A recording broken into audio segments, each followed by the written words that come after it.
Citi Field in New York. The New York Mets play the San Francisco Giants. And a pleasant good evening, everybody, and welcome to Citi Field. Gary Cohen, Keith Hernandez with you tonight as the Mets play Game 2 of their 4-game series against the Giants. San Francisco won last night 5-1.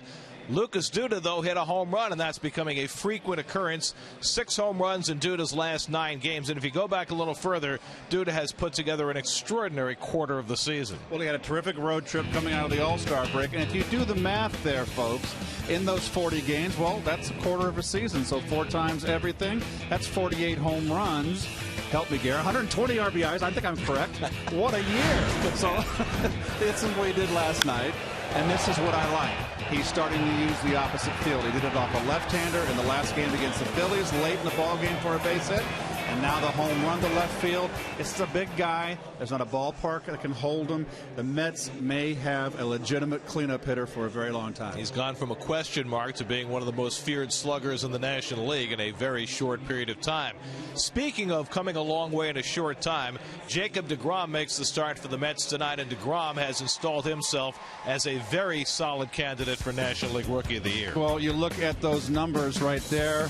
Lowest ERA of the month by a Met rookie. deGrom in very fine company. His last start, he evened his record to 5-5 with that win in Milwaukee.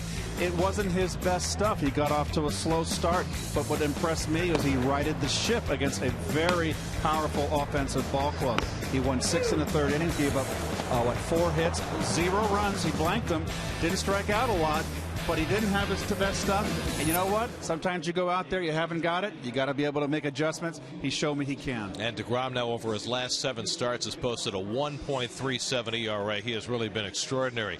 On the other side for the Giants tonight, recently acquired veteran Jake Peavy makes his 2nd start for San Francisco. Well, 33 years old, 13th season in the big leagues, 3-time All-Star, of course, 2007 Cy Young. 1-9 this year with the Boston Red Sox. And when Matt Cain went down, I guess they felt the necessity, the Giants that is, to get a starter.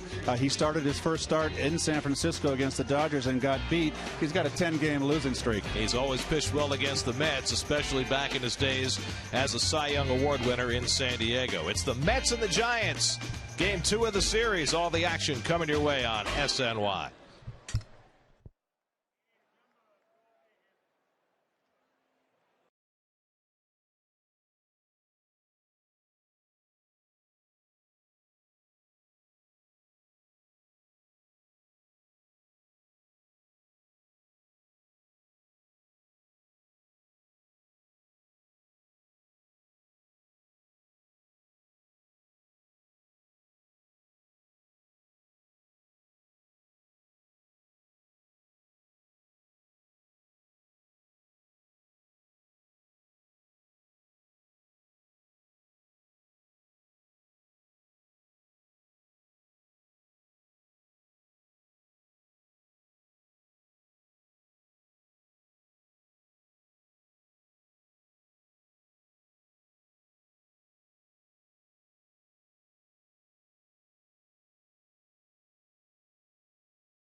Conviction, creativity, courage. This is the Mazda way.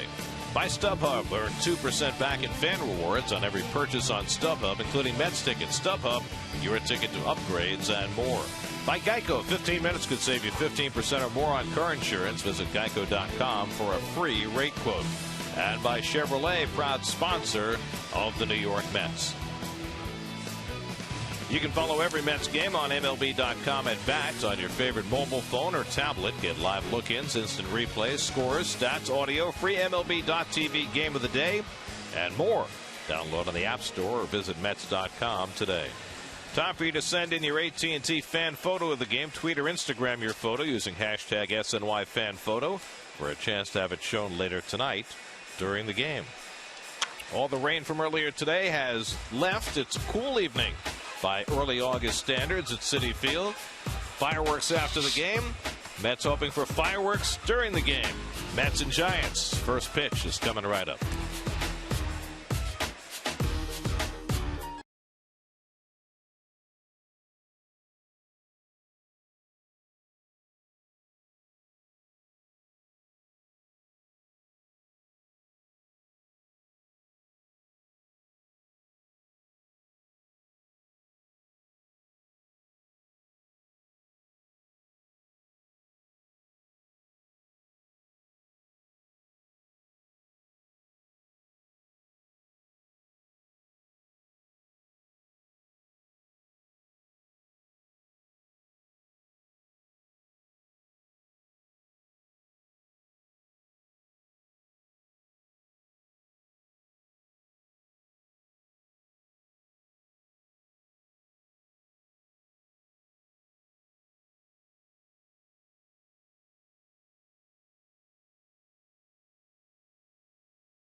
Snacks, the official potato chip and cheese doodle of the New York Mets. Here's your Giants starting lineup. Brandon Belt just back from his second stint on the disabled list. Didn't have any rehab games, but back in the lineup tonight. Joe Panik, who grew up in Dutchess County, gets his first game in the New York area as he plays second base for the Giants tonight. And Jacob deGrom, his 15th big league start. Well, his last 4 starts, he has gone 27 and a third innings and only given up 2 runs, ladies and gentlemen, and he has been that good. I've never seen a young man come up, Hunter Pence steps in, that keeps the ball down as well as Jacob deGrom does. Pence last night 1 for 4, drove in 3 runs, 2 of them with a triple that helped put the game away for the Giants against John Neese. First pitch of the night from deGrom is a fastball in for a strike, and we're underway. Pence second in the National League in base hits behind Daniel Murphy. He's 3 behind Murph starting the night. deGrom, the co-National League Player of the Week last week. Broken back grounder, and right handles the hop. And Pence has retired 1 away. Yeah, we'll take a look at your Metsy defense. That's always brought to you by Lexus. Eric Young starting in left field today and batting ninth. DeGrom hitting in the 8th spot. Flores gets a start at shortstop. Tejada on the pine. And d'Arnaud behind the plate again. You are so talented. You do the defense. You mix in a little offense along the way. Am I supposed to, or should I just stay defensive? I think that was brilliantly done. Okay. Well, I meant to mention too, as Brandon Crawford steps in, he was 3 for 4 last night and has crushed the Mets this year, 8 for 13. You know, Jacob deGrom last week was the co-National League Player of the Week, and I wanted to say that if anybody would know that there's no shame in being the anything, it would be you. That's right. You go down. Well, I will always be a what do you call it? A trivia question. You're an MVP, even if you've had a partner in your MVP. Though. Precisely. I don't know how that came out of tie the way the voting is and all the numbers. It's very, very interesting. Probably 1 in a million chance that it turned out that way. Well, Jacob deGrom shared his Player of the Week with Steve Cishek of the Marlins, so that's like his start. Here's the 0-2 on the way to Crawford, and he fouls back the fastball. And appropriately so, 2 pitchers winning the Player of the Week in a year that has been all pitching. I like the pinstripes. No piping.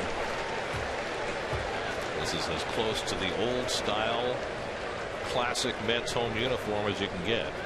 0-2 to Crawford, and the slider at his feet. And you notice on the right shoulder of the uniform the Ralph Kiner emblem, and Frank Cashin recently added. Orioles to 2 towering figures in Mets history. 1-2 coming.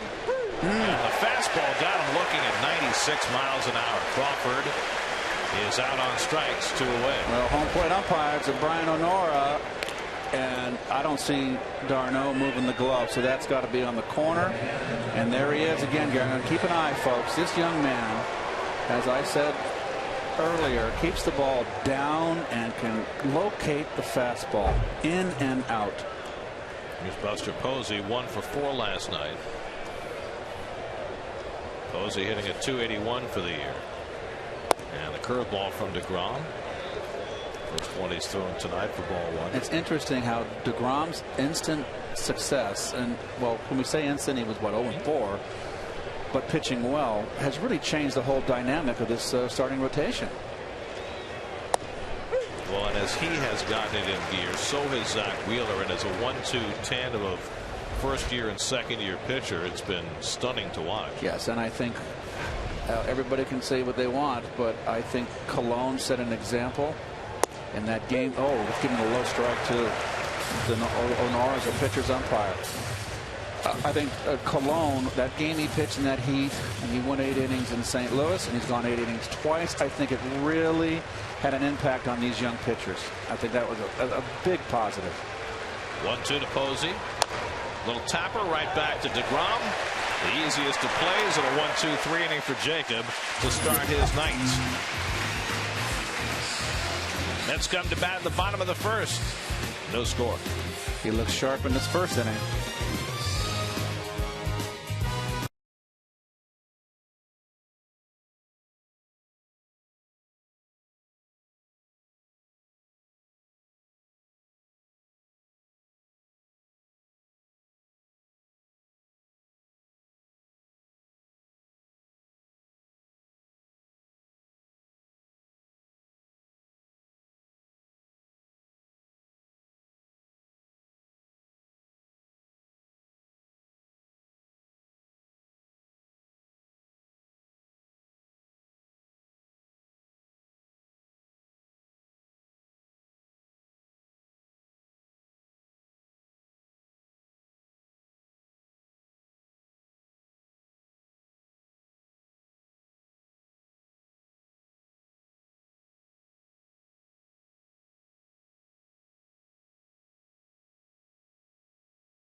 to earlier in his brilliant defensive rundown. Pitcher hitting 8th for the Mets tonight.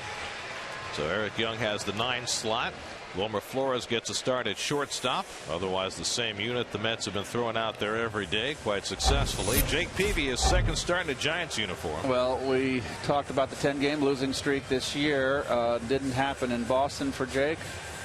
Injuries have kind of sidelined him. He was once a terrific power, one of the great power pitching right-handers of his time.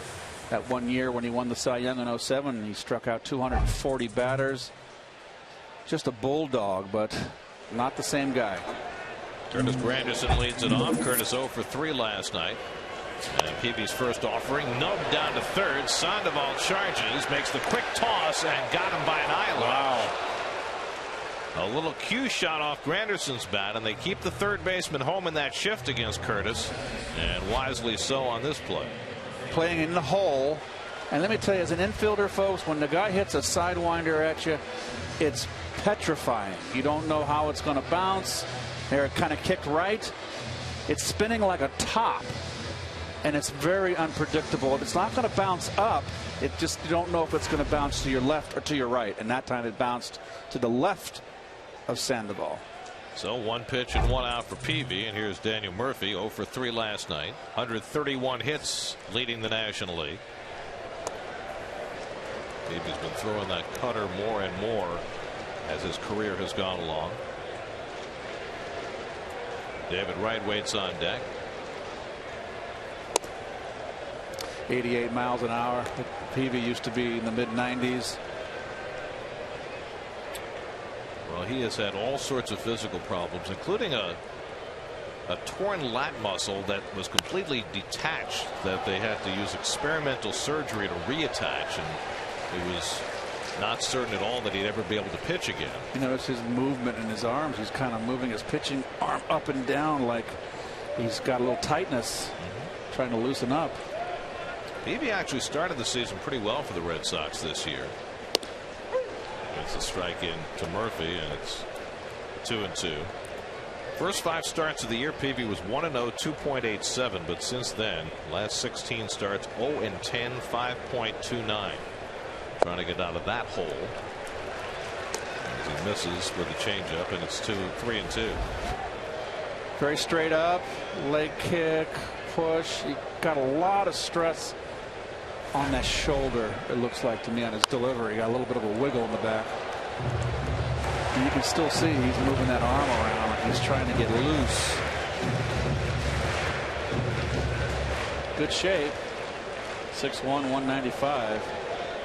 Now 33 years old. Came out of high school. 15th round pick by the Padres. Line right to Brandon Belt for the second out. So Belt just back from the DL handles that chance with no problem. And we'll take a look at the Coors Light Giant defense. I'll try not to upstage Gary here. Juan Perez moves over to center field with Brandon Belt back at first base. Michael Morse goes to his familiar ground out in left field. Buster Posey behind the plate, the all-star. My friend, you were always front and center. Here's David Wright. It's been a struggle for David. 2 for his last 22, averaged down to 270 on the year. And pulling off that one. David hitting 232 against the right-handers this year, hitting over 400 against the lefties. But that's all they've been doing to him is, you know, pound him in, but predominantly do this away. He's having a hard time getting there.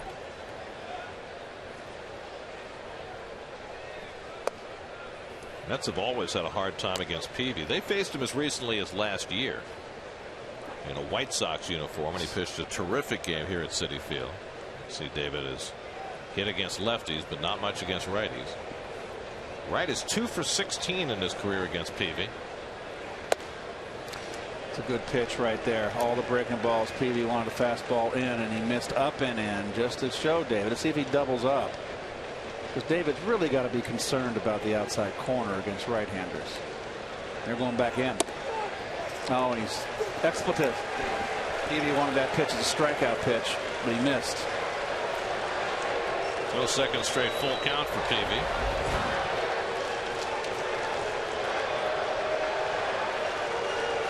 And 3-2 coming. And he strikes him out with a slider. So Peavy takes care of David Wright. He's got himself a 1-2-3 inning to match Jacob deGrom. No score after 1 at Citi Field.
Jacob deGrom had a dominant first inning. He'll take on Pablo Sandoval to start the second.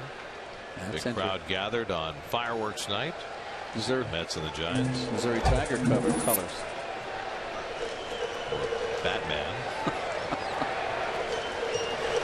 Sandoval bounces the curveball to the right side. Duda makes the flip to deGrom.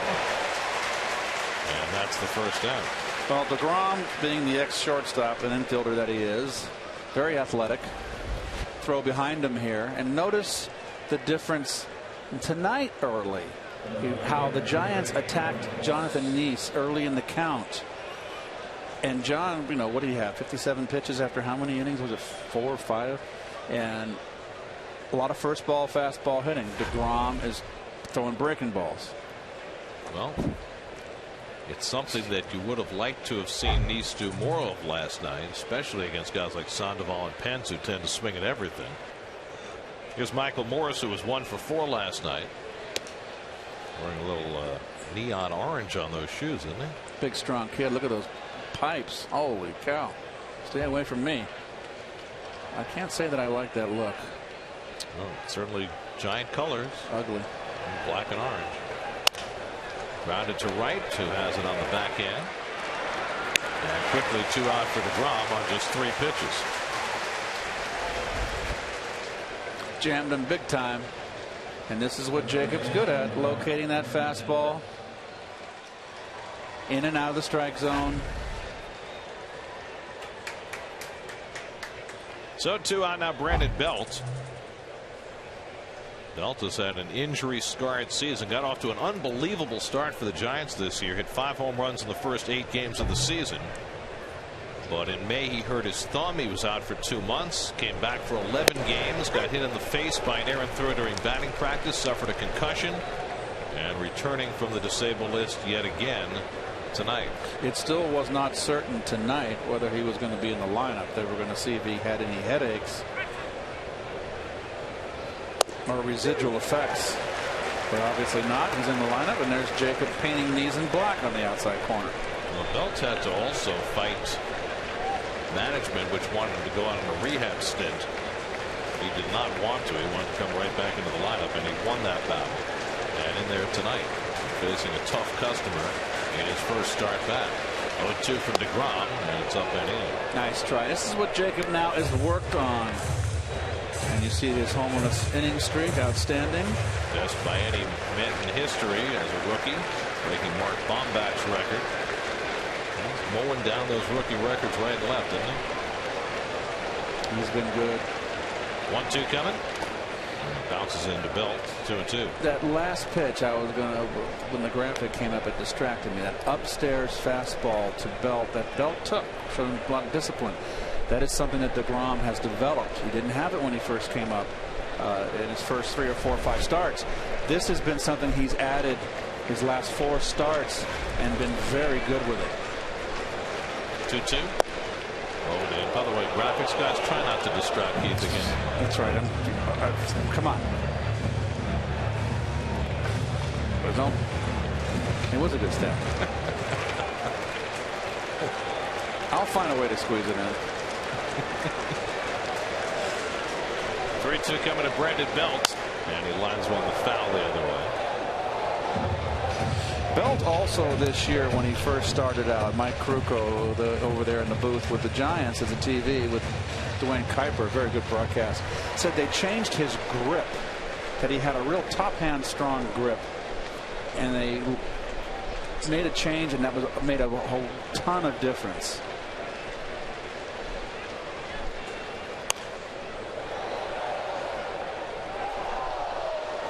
There they are.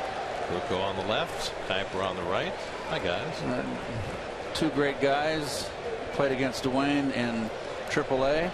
Krukow in the big leagues forever. He was the Met killer. He was the one that beat us. That son of a gun. 8th pitch of the at-bat coming from DeGrom to Belt. And he laces one toward left center. Long run back for Lagares, and he makes a brilliant catch. Oh, wow. Juan Lagares outdoes himself. Where extra base hits go to die. He is phenomenal. He's a good one.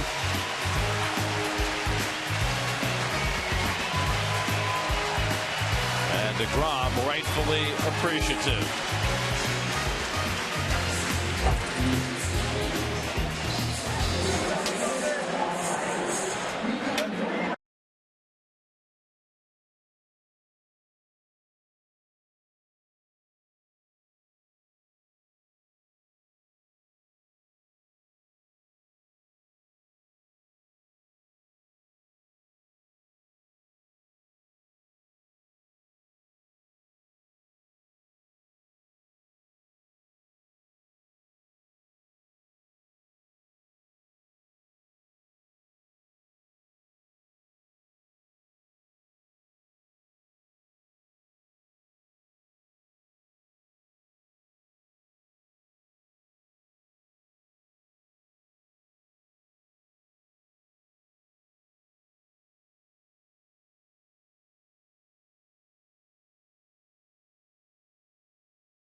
Mets come to bat in the bottom of the second with Lucas Duda to lead off. Duda homered for the Mets' only run last night.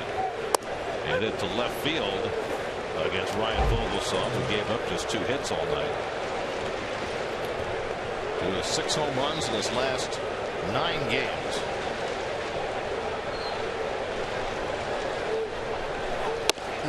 This may be hard to remember because it happened so early last year, but the last Met to have 6 home runs in a 9-game span was John Buck early last season. Of course. Remember he went on that tear first 2 weeks of the year last year? I'll say. Then came the drought. And it was arid. The Gobi Desert.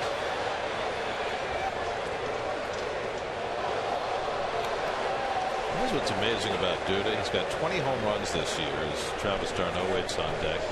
Only 5 of the 20 have been hit in the first 5 innings. The other 15 all from the 6th inning on. That's what you want to hear. And recently a whole bunch of them have come in huge spots, including a game winner in Milwaukee. Lifts this one to shallow left center. And Michael Morse ambles in to get it. 1 out.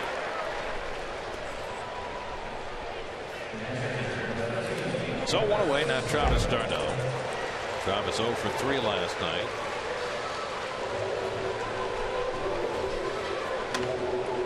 Last night's game was played in a snappy 2 hours and 6 minutes, which is the fastest 9-inning game ever at Citi Field. That was good old-fashioned baseball. What happens when you have pitchers pounding the strike zone? Crawford has the easy hop and throws out d'Arnaud. The last time the Mets played a home game as fast as that, got to go back to 2006 when they had a 2-1 loss to the Braves in 1 hour and 59 minutes. I can remember when Randy Jones with the Padres in his Cy Young heyday, former Met, but you'd be out of there in 1 hour 36, and then, trust me, folks, the game would be over. And San Diego was the only ballpark back then at old Jack Murphy that started at 7 o'clock. And 1 hour and 36 minutes, yes, you were on the streets at around 9:15. Lagares tops one. Easy play for Sandoval. And Peavy's got a very rapid 1-2-3 bottom of the second. Took him just 7 pitches to get there. On to the third. DeGrom heads back to the mound in a scoreless game.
About the quarterback competition, Rex Ryan's thoughts on the first portion of camp and all the green and white scrimmage highlights as the crew reports all the latest straight from Cortland on Jets Nation Inside Camp Sunday at 7 only on SNY.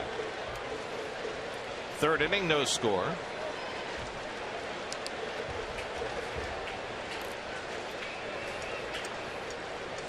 Joe Panik leads off against Jacob deGrom. Panik playing his first game in the New York area. Grew up in Hopewell Junction up in Dutchess County. Played at John Jay High School in East Fishkill and then on at St. John's. First round pick by the Giants in 2011. 29th. Jinx. 29th overall. Sorry, Gary. I'm upstaging again. Never. Panik making his 21st start. Second base has been a shuffle for the Giants this year because Marco Scudero went down with a back injury and has virtually not played this year. Came back for a game and his back went out again, and so the Giants have had to use a multitude of different second basemen. We saw Matt Duffy make his big league debut last night. Panik back in there tonight. Well, they're high on this kid. They think he's got a future. Obviously, the #1 pick. 3 years in the minors. Hit .321 in AAA before his call up this year. So he's one of those kids that he struggled last year at AA in Richmond, hitting .257 and finding AAA a little bit easier. The biggest adjustment is from A ball to AA. It was for me. I'll explain why in a minute. Pulled down to first. Duda with a nice stop and the backhand flip. 1 out.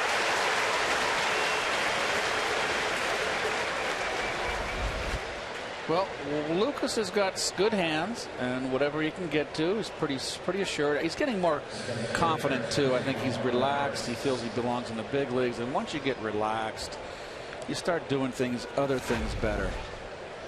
Everything slows down.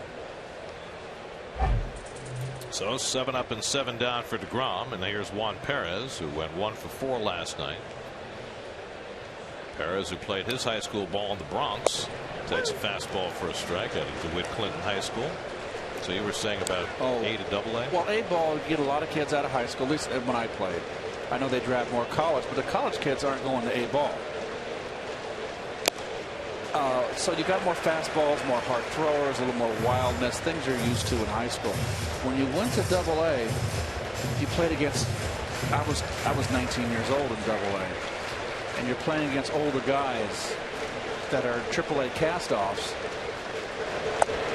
Strike 3 call. Perez called looking, 2 down. Well, there's the strike down the knees, inside, going in and getting them. Good pitch. Second strikeout for Jacob. So, Gary, it was also when you first start facing a changeup. The old-timer, the older guys that are 25, that are not going anywhere, they have a changeup. They have a slider. I've never seen a slider before. And it's a big adjustment, that league. And I found AAA so much easier. Because then you got the ex-major league cast-offs and a lot of guys with bad arms. They're trying to get it back. Whatever reason, I found AAA the easiest league to hit. Jake Peavy, when he was with the Padres, wasn't a bad hitter. Of course, he hasn't hit much the last few years, playing in the American League with the White Sox and earlier this year in Boston. Lifetime 172 hitter with a couple of home runs.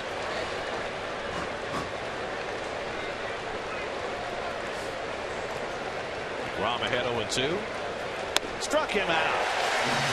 Jacob deGrom has gone perfectly through the Giants. First time around the batting order. His third strikeout. Peavy goes back to the mound for the bottom of the third with no score.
Busy on the Party City deck tonight. I like there a lot of water there. Soda pop. Yeah. Drinking responsibly. I like that. Jake Peavy's retired the first 6. Neither team has had a base runner as yet. Mets will set up the lower third of the order against Peavy in the home third. SNY Super Slow Motion is brought to you by your Mercedes-Benz Tri-State dealers. Visit them on the web at searchmercedes.com. How perfect was that? What a beautiful catch by Lagares. Wilmer Flores getting a start at shortstop today. Wilmer in 4 games since his recall, hitting 2 for 10. Ruben Tejada continues to get the bulk of the playing time at shortstop. Probably because of the glove, the hitting is picked up. You know, the Mets have been scoring runs, so you want to have your defense out there. There's Ruben. Well, as long as Wilmer is here, he's got to play occasionally. Popped up right in front of the plate. And Posey sheds the mask, catches it in fair territory. With 2 hands. Muy bueno. You never know. Never take anything for granted. It's like an insurance policy. So 1 out. Now Jacob deGrom hitting in the 8 hole. deGrom 7 for 28. A 250 hitter. Ooh, an inside strike. Brian Odor has had a fairly extensive strike zone tonight. Maybe been a new memo from the commissioner's office. Little tapper to short. Crawford barehanding. Close play. Safe. Now deGrom can really get down the line for a pitcher. It's one of those little things you get from a former shortstop. Bruce Bochy will consider whether to challenge. Now, is there any real need for the manager? He did beat it. The manager to go out and slow it up. Can't he just stay in the dugout? Isn't it the only time he has to get out there is on the 3rd out, Gary, when the inning's over? Technically, yeah. He might have got him. Very close play, and it would appear though as though he was out. Look at the toes on Belt there. I've mentioned that on the last road trip. And Bochy is going to challenge. Yeah, I think he's going to win here. But so what appeared to be the first base runner of the game may not be. Look at the nice stretch. See, kids, right there, the first baseman, his toes on the side of the bag. You get maximum stretch. That is an O for outstanding. Remember those grades? O for outstanding, S for satisfactory, and you didn't want to go home to mom and dad with a U for unsatisfactory. We always had E for excellent. Play under review brought to you by Mazda. Conviction, creativity, courage. This is the Mazda way. Those were always on class behavior. If you were class participation, did you get along with your classmates? And did you? I always got O's. Guy was a team player. You're always very coachable. There it is again. Beautiful stretch. That's Maximo right there. Put that up for a clinic right there. Beautiful stretch. And they overturn the call. And deGrom is out. So terrific play by both Crawford and Belt. And Bochy wins the challenge. And so this game continues perfect on both sides. Well, now you're hitting under 250, kid. Now you're a 240 hitter.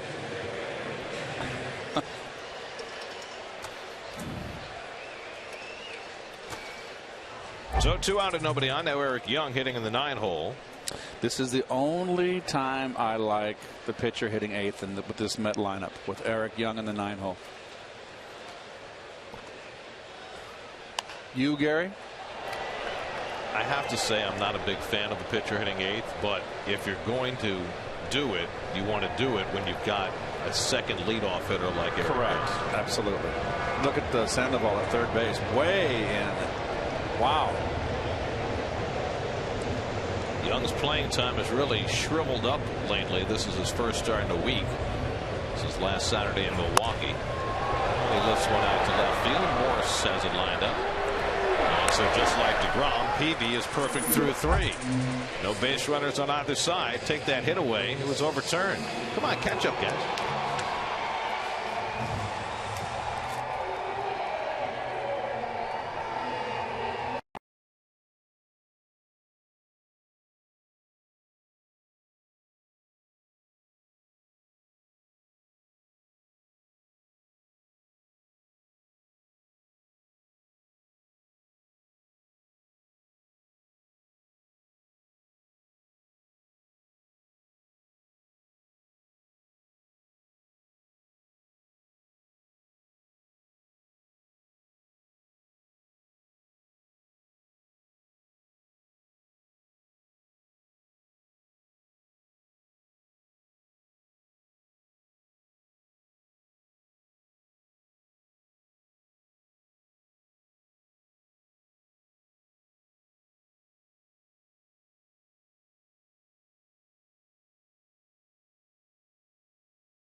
The two Jakes, perfect so far. That's right.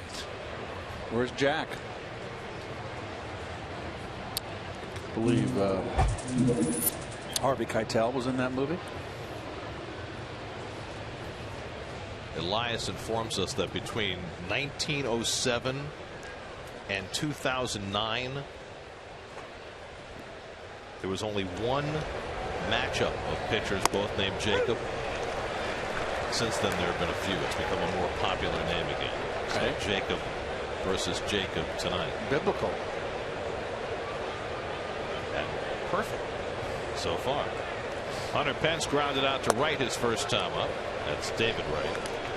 Ball and a strike. Pence, Crawford, and Posey second time around the batting order against DeGrom, who has struck out 3, got one brilliant defensive play behind him from Juan Lagares. And Pence takes a strike on the outside corner with a curveball, 1-2. Good, Rick. Best one he's thrown. This one had down tilt. Beautiful pitch. Brian O'Nori giving that low strike. Struck him out on a fastball. 3 consecutive strikeouts for DeGrom, 4 for the night. Up and down the ladder and intentional, and I tell you what, he has picked it up right away. A lot of guys, when they start throwing that ball up top, catcher gives a high signal, they throw it way over the head too much, they overthrow it. Not Jacob. He's taken right to it. So 1 out and nobody on, and now Brandon Crawford as the K combs love it are starting to be hung. Very genius. Another good curveball to start off Crawford. Wow. That's 2.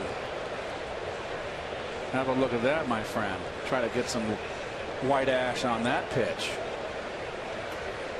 Didn't matter whether it was ash, maple, or balsa wood.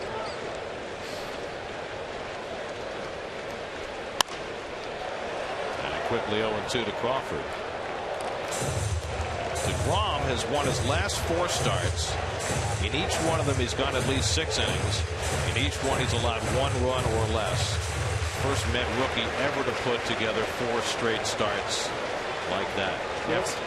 That takes care of Gooden and Seaver and Matlack and every one of them. Let's just go a step higher, make it sound better. Of the 4 starts, the last one was the first one he didn't go 7.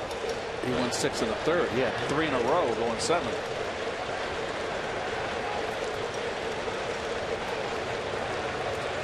Hit on Crawford, 1-2.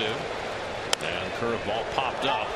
Long way for Wright to run over near the tarp, and it goes out of play.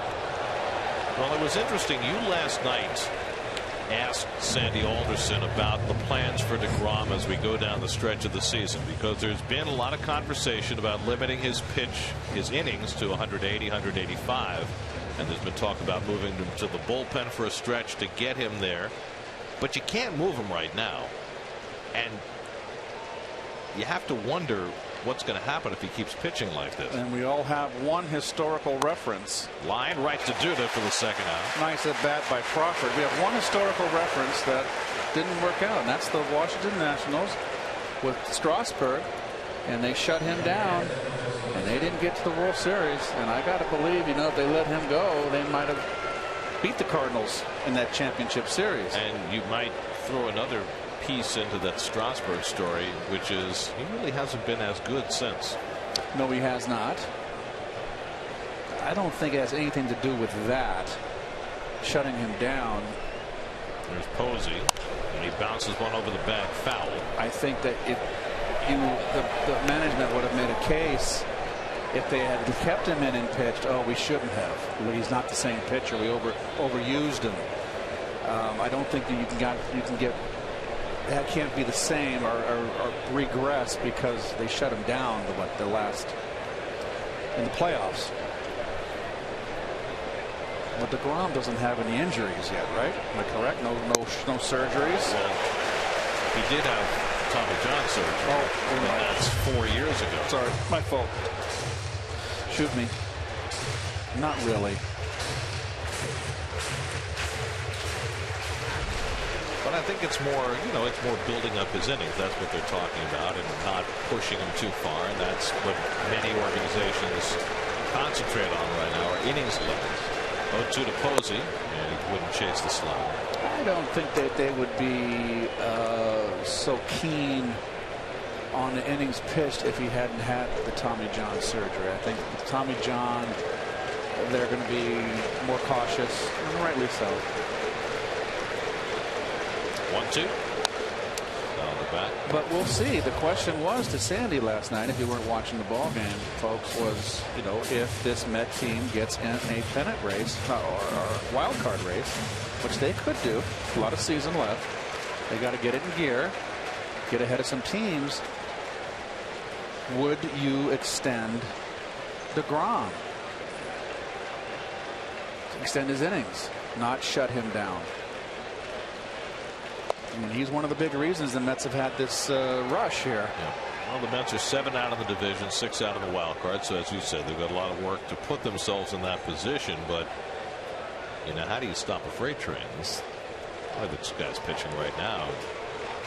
Couldn't even conceive of that. Now he's only at 87 innings in the big leagues coming into this game, plus his minor league work this year.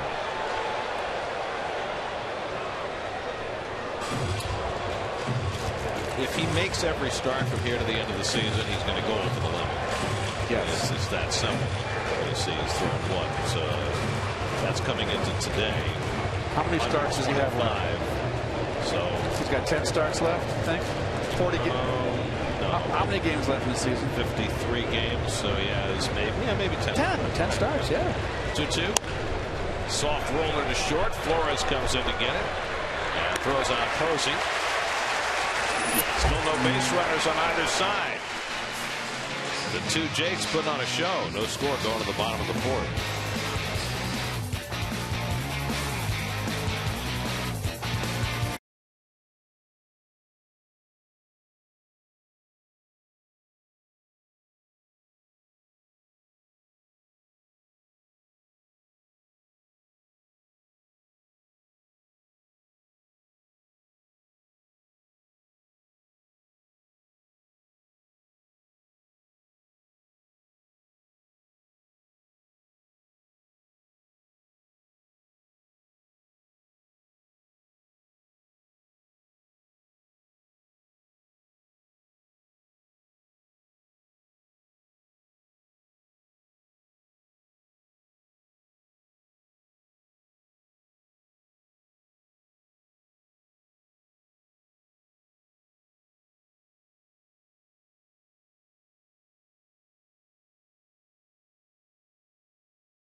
Mets take on the Giants at 1:10. The first 15,000 fans will receive a toy truck courtesy of WB Mason.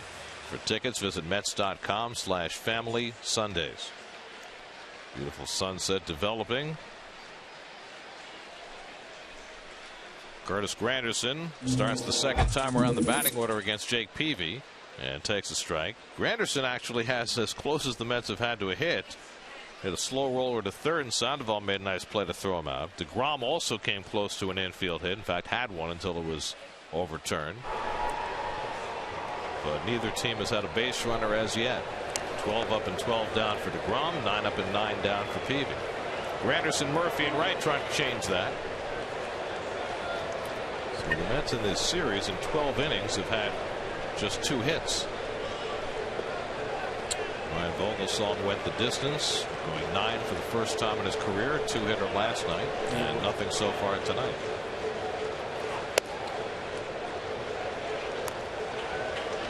Peavy's first start for the Giants was against the Dodgers, and he lost that ball game. Went 6 innings, gave up 4 runs, 3 earned. And really one bad inning in that game. 1-2. Just inside. That was the final game of that series, and the Giants got swept at home by the Dodgers. Sunday game. Giants would go on to lose 6 in a row before winning their last 2. Change up off the plate, 3-2. The loss for Peavy with his 10th in a row. There's Matt Cain, who's trying to decide whether to have surgery on his elbow. 3-2, and Granderson hits one right into the shift. Panic makes the play. 1 out. So 10 up and 10 down for Peavy. 1 out of the 4th. Let's check in with Kevin Burkhardt. Kevin. Oh, Gary, you mentioned the word surgery. It is so good to talk to Frank Viola today, like I did, who, of course, back after heart surgery earlier this year. And he said, you know, the toughest thing for me was being at home and just wondering who's going to nurture those kids. He said, that was my team. He said, then I realized that it was a life or death thing. And I said, hey, I got to get this taken care of. But he really has enjoyed the teaching aspect of it. And I've got some good stuff from Frank tonight on both Rafael Montero and Noah Syndergaard. We'll get to Syndergaard later.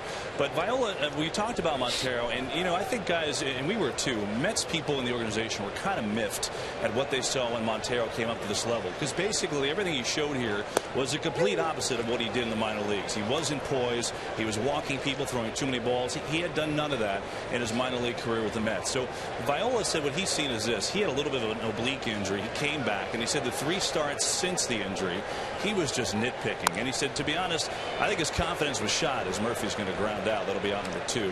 I think his confidence was shot. I really do. And he said, you know, we had a discussion. He said the last time out was as close to the best I've seen him since I had him in Savannah. He went 6 2/3, allowed just 3 hits, and for once he was back to challenging people. He said, you know, I think the thing is these guys have never really failed. So you go up to that big league level and you fail, and you just have to believe in your stuff. And I think he lost that, but the last start tells me he's getting back to that. So maybe Montero can build on that and get back here soon. Well, Kevin, you've made a couple of friends out there. You know, kids are good for the Q rating, Gary. Bring them along, and good job, fellas. There's David Wright with 2 out, and he takes a breaking ball strike. well, the one thing I saw, there's Kev. One thing I saw at Montero was he just didn't have enough pop on his fastball. You know, the big leagues is a different level, it's a different ball game altogether, and you know, maybe more seasoning is what you need. A lot of guys have been sent down and make it back. Well, like we've seen with Dylan G, when you don't have an overpowering fastball, you've got to be more precise with it, and that's what Montero's done at the minor league level. Just didn't do it in his brief trial in the big leagues. 1-2 to right. Now, we mentioned earlier that Peavy is on a personal 10-game losing streak dating back to April. It's the first time that a former Cy Young Award winner has ever had a 10-game losing streak. Of course, Peavy won the Cy Young with the Padres back in 2007. 1-2, little tapper. Peavy with the backhand play, and we've got 2 pitchers perfect through 4 innings. DeGrom and Peavy each have gone 12 up and 12 down. But a pitcher's duel deluxe so far. Stay tuned.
David Wright making the final out of the bottom of the fourth. Good changeup, got David out in front, and good pitch away, and just had him completely fooled. Pitched him in a little bit, set him up with that changeup away.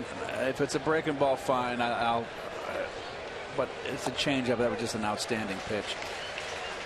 Pablo Sandoval leading off in the fifth. Sandoval grounded out to Duda his first time up. Another first strike, Gary.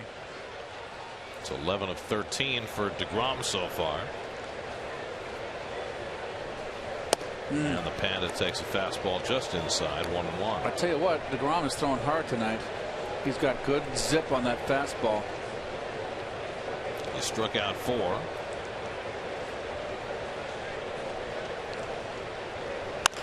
Sandoval hits one down the line. Long run for Young. And he reaches out and he makes the grab. EY Jr. caught it in fair territory.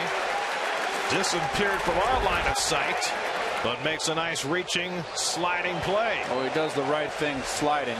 And it looks like he caught his spike there, Gare, because he comes up.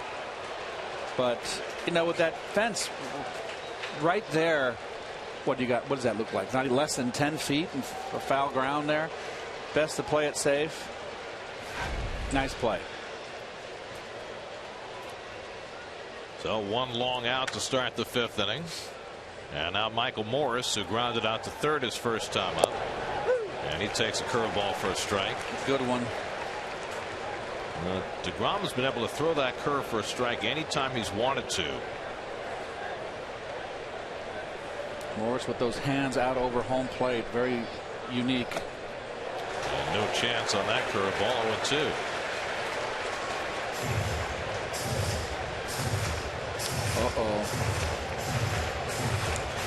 Very rare we get the Cholula after a curveball. I'll tell you what was that Cholula we had? The green one. That was delicious. Delicious. Outstanding. 0-2 coming. Up and away.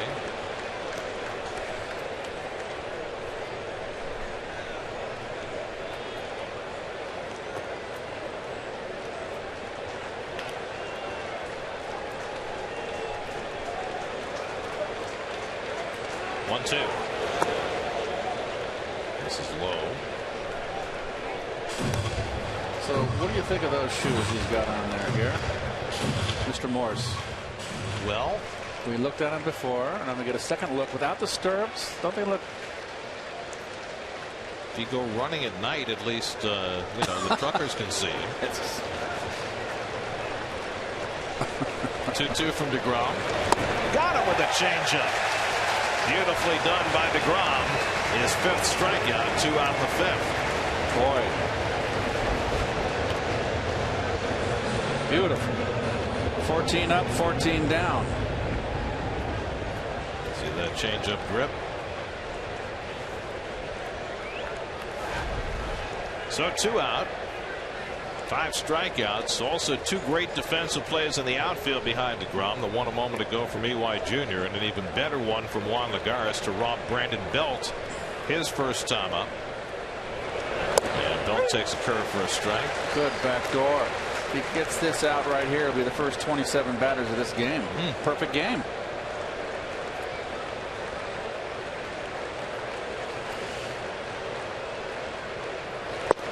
Well, Belt's first at bat back from the disabled list. He almost had himself an extra base hit. Yeah, but who's out there patrolling Central? Mr. Lagares, and hang with him. Oh, good slider. 3 in a row. Left him off with a back door, outside corner slider, then down and in for a ball, and then a paint down and in again, and then a slider. 3 in a row. He is sharp. 1-2 to Belt. Fouled away.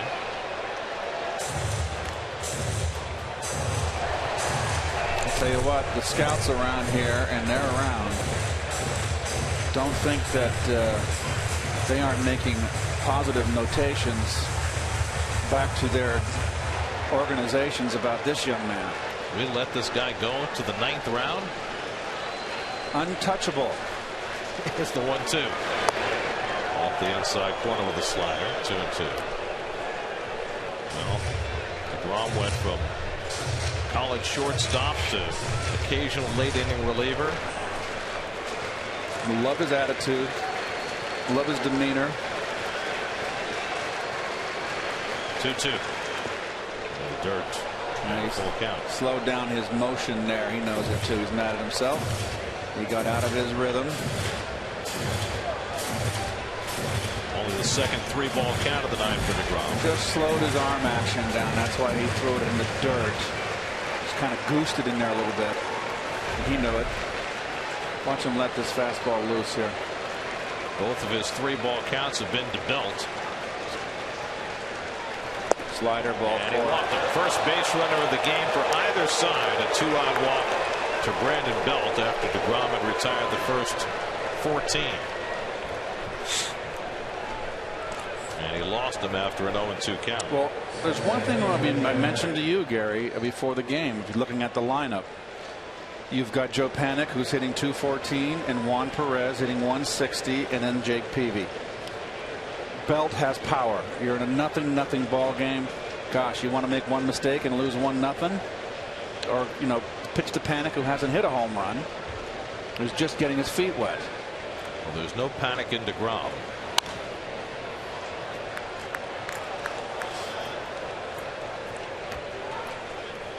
Joe Panik grounded out to Duda, who made a nice play moving to his left his first time up. I must say I like the Giants road uniforms. It looks so much better with, forgive me folks, San Francisco written across instead of New York.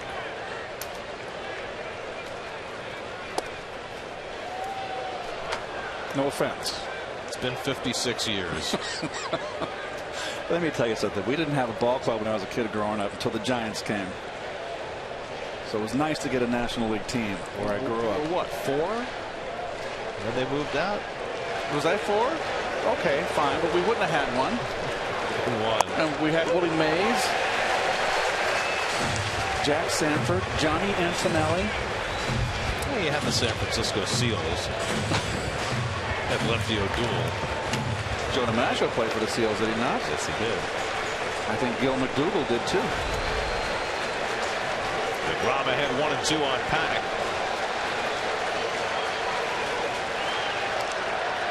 Belt has 3 stolen bases this year.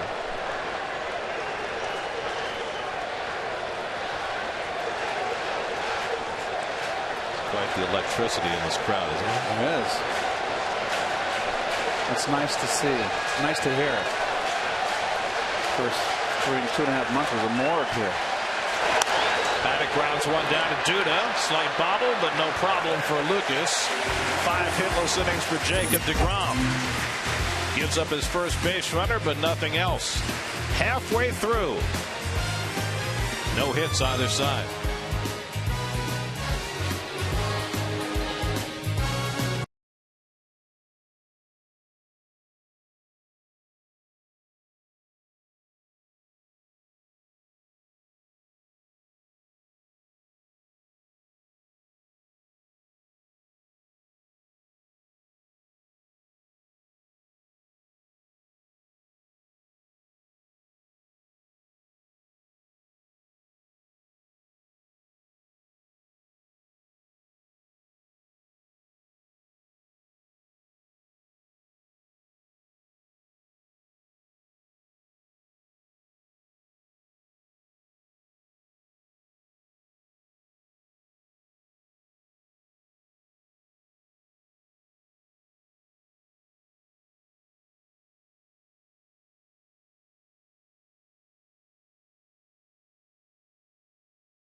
enjoy the action and fun of 2 amazing theme parks, plus stay on site at the new Universal Cabana Bay Beach Resort. Just go to sny.tv/Toyota and enter the Toyota Fan Flyaway Sweepstakes for your chance to win.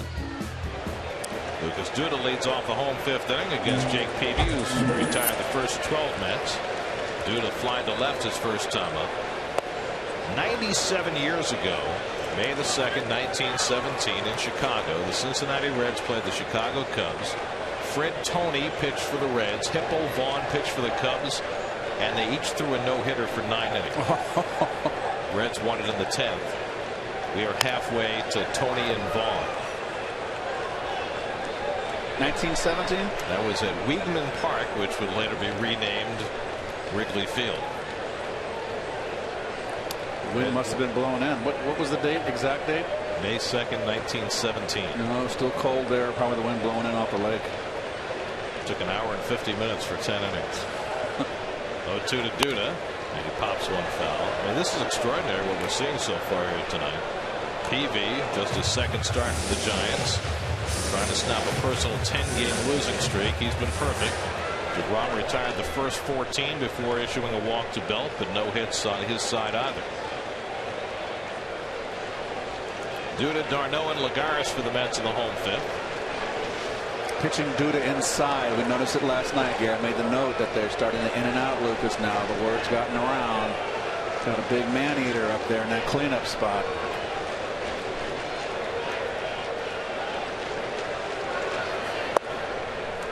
Low with the changeup. This is the one positive of Lucas, is that he has such a good eye at the plate, and he's been unshackled under the tutelage of Lamar Johnson, and he still hasn't lost his eye, his knowledge of the strike zone. Be aggressive. Goes down on the breaking ball. Peavy has his second strikeout of the night. And sometimes they're going to get you. They're out there making a living too. Pretty good living so far tonight. In the year of the pitcher, this is the pinnacle so far. Here's Travis d'Arnaud. Grounded out to short his first time up.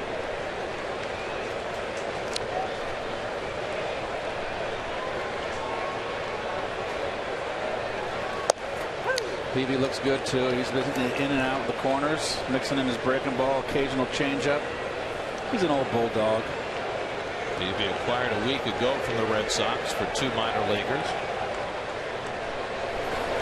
Of course, some elite pitchers were traded right at the deadline, but one of them made his debut for his new team this afternoon. John Lester for Oakland didn't pitch great, gave up 9 hits over 6 2/3, but the A's got him at 8th spot in the 5th inning, and they beat Kansas City 8-3. So a successful debut for Lester, Peavy's former Red Sox teammate. Of course, the Red Sox have completely blown up their rotation over the last couple of weeks, with Peavy gone, and then Lester and Lackey traded away. Dubront moved as well.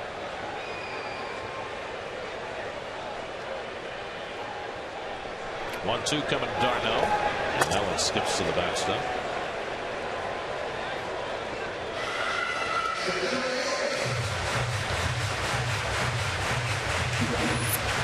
Here's your AT&T fan photo of the game. That is a good-looking family right there. I'm glad mine are all grown up.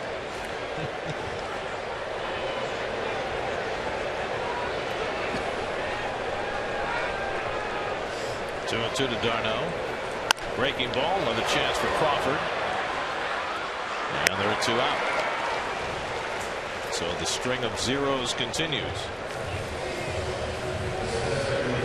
Giants have now thrown 13 2/3 innings against the Mets in this series and allowed 2 hits.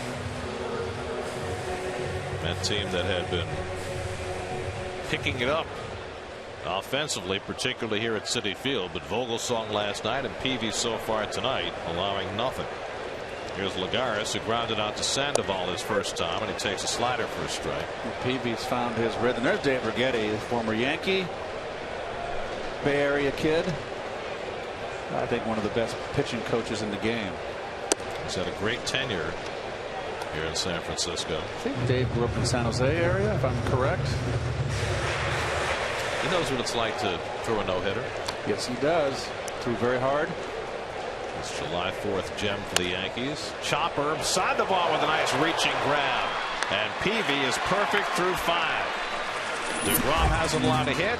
Peavy hasn't allowed a base runner. Look out, Fred Tony and Hippo Vaughn.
Juan Perez drives one to left center field. This will be easy for Juan Lagares, and that's the first down in the top of the 6th.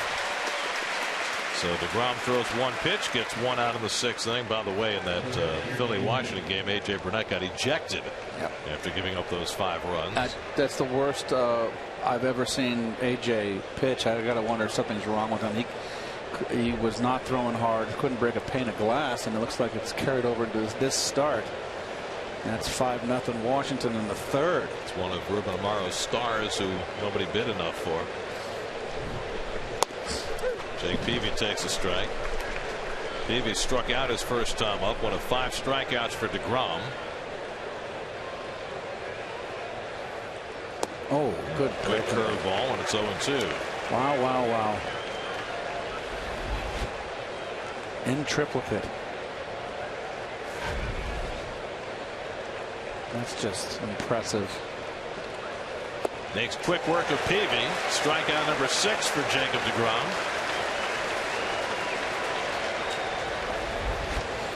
Well, steady diet of breakers.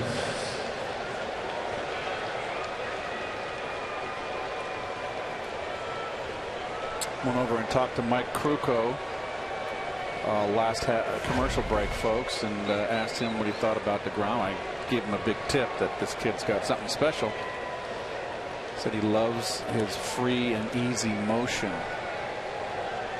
No, it's effortless, body in sync. Hunter Pence is grounded out and struck out 0 for 2.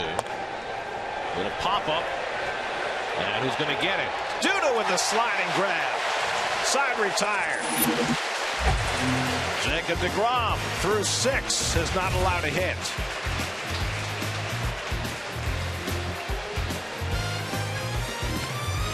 Pitching and defense galore.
Howard Cosell made his Monday Night Football debut. This week we relive the best sports stories from 1970 on Oh Yeah, presented by Cheapo Air, Sunday at 10, only on SNY.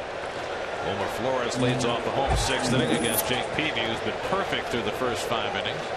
And Flores takes a strike. By the way, this is the third time in the major leagues this year that there's been a double no-hitter through 5. It happened twice in April. Aaron Harang for the Braves and Matt Garza of the Brewers. They each went 6+ in that game. And Chris Sale and John Lester each went 5+. Red Sox and White Sox also in April this year. And now DeGrom and Peavy tonight. Pitchers year, and let's not forget the 3-1 games where the team won with only one hit. The Padres twice and Oakland once. There have already been 3 no-hitters this year, including one by a Giant, and of course was Tim Lincecum. 0-2 coming to Flores. One out of the strike zone. Jacob DeGrom is on deck. DeGrom, the only player who's been credited with a hit tonight, but he had it taken away on video review.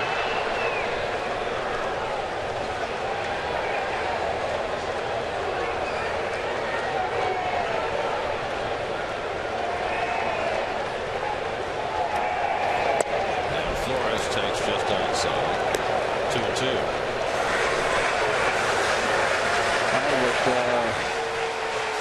Play Flores a little more shallow in right field. He likes to just kind of touch that ball and slap it out to right opposite field. Like that. That's over toward the line, and he slides, and he made the catch. Wow.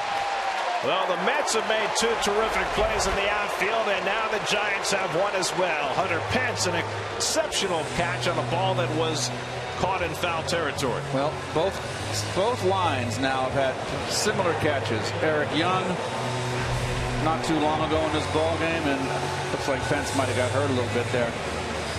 Probably scraped the knee a little bit. He's indestructible, playing in his 332nd consecutive game today. So here's DeGrom, who with the slow grounder to short. Crawford made a bare hand play and threw him out. It was originally ruled safe, but reversed on review. See, I actually feel, Gary, that there should be a little more room for the health and prevention of injury to the corner outfielders. That's just too tight.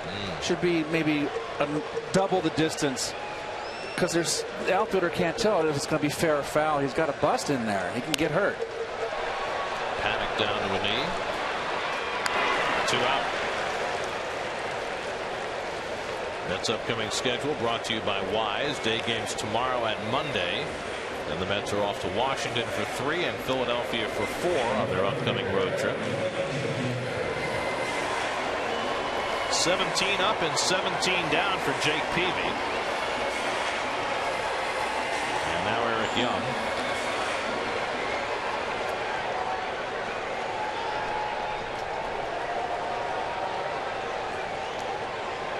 EY hitting 9th in the order, flying out to left field his first time up.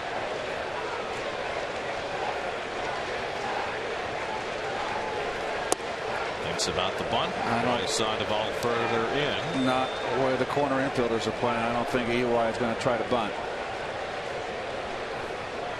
Get off trying to slap one by him. But it opens up both corners for him. To me, right now, he's succeeded. I think Sandoval's way too tight. Tried to do it, but fouled it off. 1-1. I mean, you could play on the cut of the grass and cover a bunt. You know, that's what, 10 feet back, right on that cut of the grass that's running from second base to third. Maybe a step in on the grass. It's giving up too much ground there. And EY again bluffs the bunt. This time it's a strike. And now he's down to the count 1-2. So that'll enable Sandoval to back up.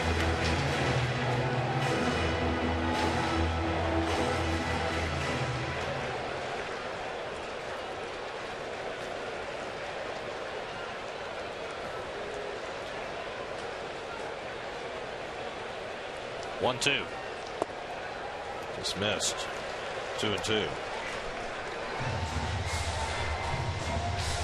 Peavy has struck out only 2, while DeGrom has struck out 6. The only base runner in this game, a 2-out walk to Brandon Belt in the top of the 5th. And Young bounces one foul down past Tom Goodwin, who retreats rapidly.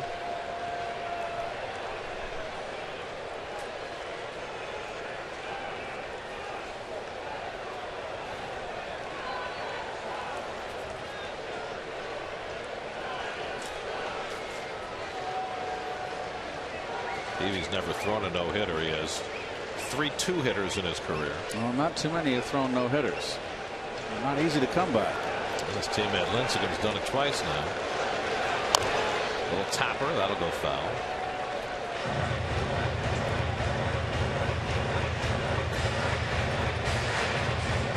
Wind's picking up a bit. It's a very cool night by August standards. And when you think about pitchers trying to carry a gem like this deep into a ball game, that comes into play. 70 degrees on the scoreboard. Hardly any humidity. Just astounding. Of course, Peavy can handle the heat. He's an Alabama kid. DeGrom the same. He's from Florida. 7th pitch of the at bat to Eric Young. Checks his swing, and he went around. Strike 3. 3rd strikeout for Peavy. He is perfect through 6. And the 2 Jakes, DeGrom and Peavy, carry a double no-hitter into the 7th inning at Citi Field. What awaits us?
Just featured 1 base runner through 6 innings. No hits on either side. Brandon Crawford leads off against Jacob DeGrom and takes a fastball strike. Well, this may be carrying the check swing a little too far. You be the judge, folks. Come on. Not even close. I mean, please. Jeff Kellogg, the crew chief, making the call. I tell you what, I'd be hot. Popped up. Lagares in to call. 1 out of the 7th. Well, we referred to it earlier, the double no-hitter, Fred Tony and Hippo Vaughn. Both pitchers had a no-hitter through 9. The Reds got a run against Vaughn in the 10th, and that stood up for a 1-0 Cincinnati win. Looks like Fred's a lefty. And DeGrom and Peavy making like Tony and Vaughn. Peavy had never gone more than 5 1/3 into a game without allowing a hit before tonight. He's been perfect through 6. There's Posey, and he pokes one foul. These 7th innings generally tend to be the difficult ones because you generally have either the top of the order or the middle of the order coming up. And so it is here with Posey and Sandoval, the 3 and 4 hitters facing DeGrom in the 7th. Posey's been up twice, grounded out both times. And he pulls one. Foul. Just foul. That was Beltran-like. Take a peek. Hard angle for us. I'm sure it is foul. Let's see. Here it is. If fair before the line and foul after the line and after the bag, and that's the hardest call. I believe he made the right call. And it's not reviewable because it's a foul ball in front of the umpire, and fair foul calls in front of the umpire are not reviewable, but Bruce Bochy will come out and argue it nonetheless. Well, Bochy's getting a little greedy here. He got a call 3rd strike. Plays behind the umpire down the outfield lines, fair or foul, are reviewable. It's where it goes over the bag. Right, and it's as close as it can get. And then our camera angle is a little not up and down the line. I think he made the right call. I think you're right, too. 0-2 to Posey.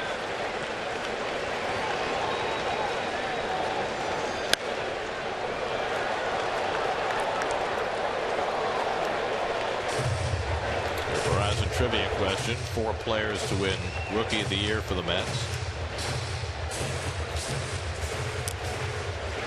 Jacob deGrom will certainly be in the conversation if he keeps going the way he has. Sandoval on deck. 0-2 to Posey. And the curveball in the dirt. It was just 10 days ago that Bartolo Colon retired the first 20 in Seattle, taking a perfect bid until 2 out in the 7th before Robinson Cano broke it up.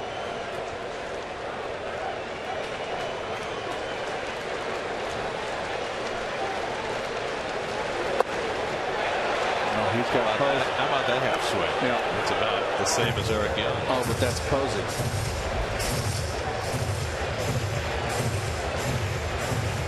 And that's a no swing. Well, of course it is. So was Eric Young. Is that just like that? Now it's 2-2. To Hopper for right. And he gets Posey 2 away. So for the second time in 10 days, a Met carries a no-hit bid to 2 out of the 7. 20 out of the 20 out of the 21 batters he's faced, making right-hand turns. The only problem, the other guy, even better. Here's Sandoval. He has hit one of 2 balls to the outfield on which Met fielders made tremendous plays to help DeGrom's cause. Eric Young with the sliding catch in the left field corner to Rob Sandoval after Lagares made the play on Belt back in the 2nd.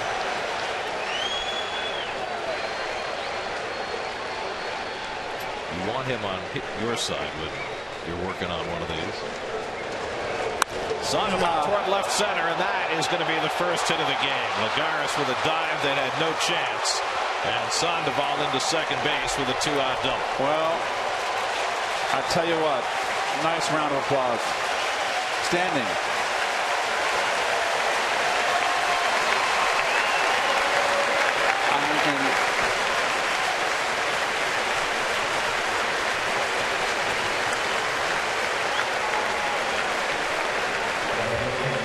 I am so thrilled to see some excitement getting back in this ballpark. I really think and feel this is not a strike. It's a backdoor slider. And what can you do? Well, that's what Sandoval does. He's a bad ball hitter. And Lagares, despite that dive, never had a chance for that ball. No. So, first runner in scoring position for either side on the first base hit for either side. And now DeGrom with a big batter to get in Morse. who has grounded out and struck out 0 for 2.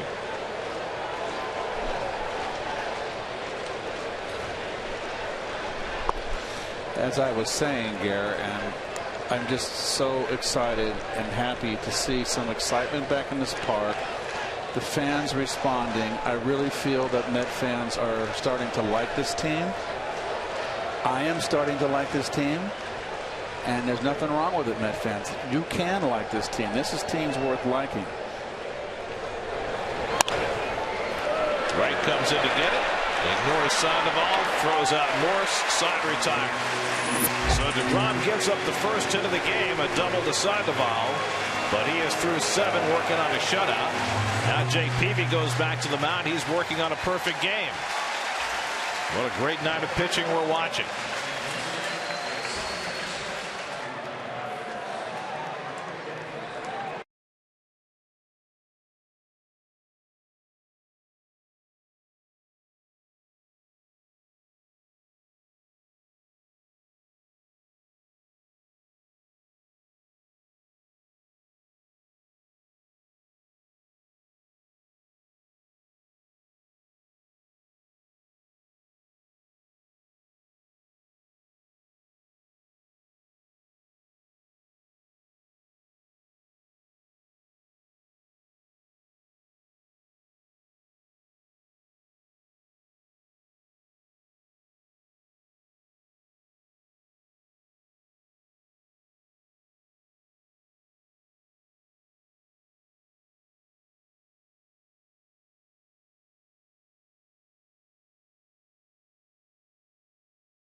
Big time pitching tonight. Jake Peavy, Jacob DeGrom. Peavy perfect through 6. DeGrom's allowed 1 hit through 7. Third time around the order, and Curtis Granderson takes a changeup for a strike. These are one of those games where one mistake could cost you a ball game. Deepest that Peavy's ever taken a no-hit bid. Comes inside to Granderson, a ball and a strike. Little conversation between Darno next to his battery mate. They can talk to him now. Harvey sticking his nose in there, having a few words. Can't talk to him when he's working on a no-hitter now. Yes. Now it's just, now you can. It's just the ball game to win. Yes. For Peavy, a little different story. I like everything I'm seeing in that picture. Granderson pops one up in foul ground. Sandoval with a long run to the railing and runs out of room. That's one big man hitting the railing hard. Well, who got the worst of it? I think our microphone, if that sound is what I thought it was. Right into the parabola microphone. You see that? Boom. Is that what it's called? A parabola? Yeah, the parabola. A parabola. Is that like? It's like a derivative from Latin or Greek. It's like an arc, right? He got cut a little bit there. Oh well, yes he did. He got dinged. It's our fault. It's our fault. We put the microphone there. Oh, we got a pitcher out there wheeling and dealing. Get attention to it after the inning's over. Come on, a little Neosporin, clean it up with a little soap. Your trainer. All you got to do is sit there on the bench. A little bit of Neosporin and a big Band-Aid. I'm just glad you didn't say throw some dirt on it. No, not with an open wound. He hit it pretty hard. Right on the microphone. I knew it had to be the mic because you could just hear the sound after he hit it. I'm sorry. You got to get out there. Your pitcher, he might lose his rhythm. It's a lot of tape for a cut. Oh. It's like they're throwing some duct tape on there. I think Peavy's standing around, not throwing any warm-up pitches. Doesn't want to waste any bullets, I would imagine. And Sandoval's ready to take his position. So we'll see what kind of effect it has. Sandoval oblivious to the potential of pitcher losing his rhythm. 2-2 to Granderson with Murphy on deck. And Curtis hits it in the air to deep right center. Back goes Pence to the warning track. Right near the wall. They come together and Pence makes the catch. And Granderson making a bid, but it's awfully large to right center. And Pence able to grab it right in front of Perez. Nice play by Pence. He's got it lined up. He does everything difficult. Makes it look. He's not smooth. He's a good player. He can play in my team any day of the week. He's made 2 fine catches for Peavy tonight. Peavy's now 19 up and 19 down. And Murphy fouls away the first pitch off speed.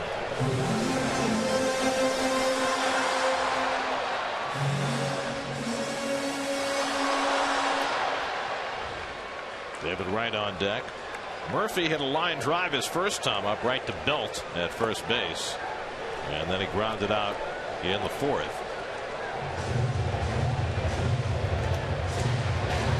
National League's leading hit maker against a pitcher who has not allowed a hit, a walk, or any other kind of base runner tonight.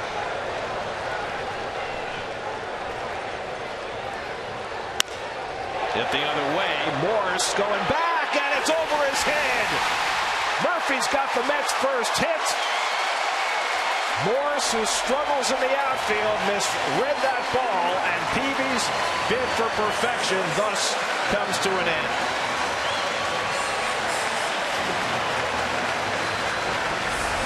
Well, Morse's first game out in left field in quite some time. Belt back from the disabled list.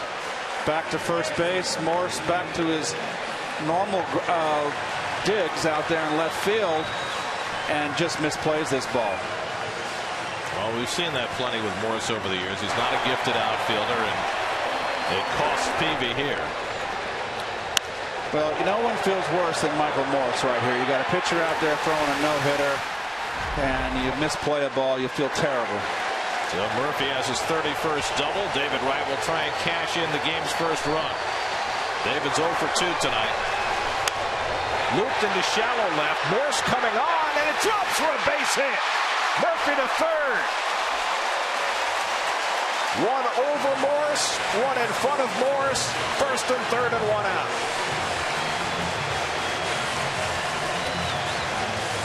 Interesting how Peavy's gotten David out away all night long and opts to come in first pitch. And it still jams David big time.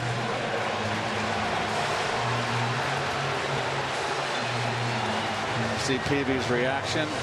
He's a battler. And it's what happens when you got a 4 out in left field. Well, with a different left fielder, he could be out of the inning. Instead, it's first and third and 1 out. And the Mets' hottest hitter, Lucas Duda, comes to the plate. In a big spot.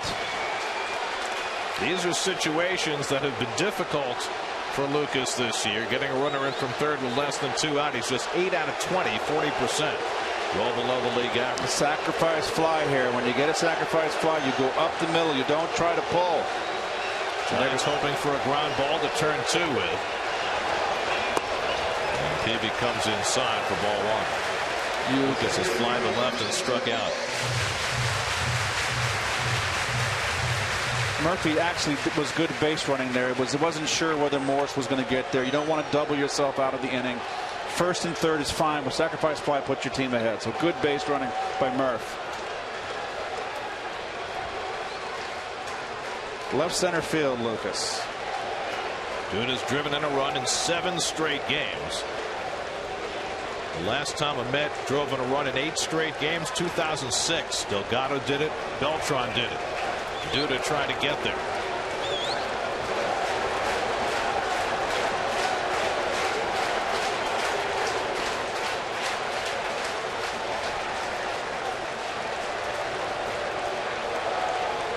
Coming back in.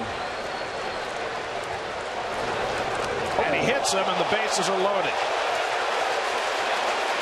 So Peavy came too far in. A double for Murphy, a single for Wright. Duda hit by a pitch. Bases loaded, 1 out, and Travis d'Arnaud coming up. Well, a tight spot for Peavy.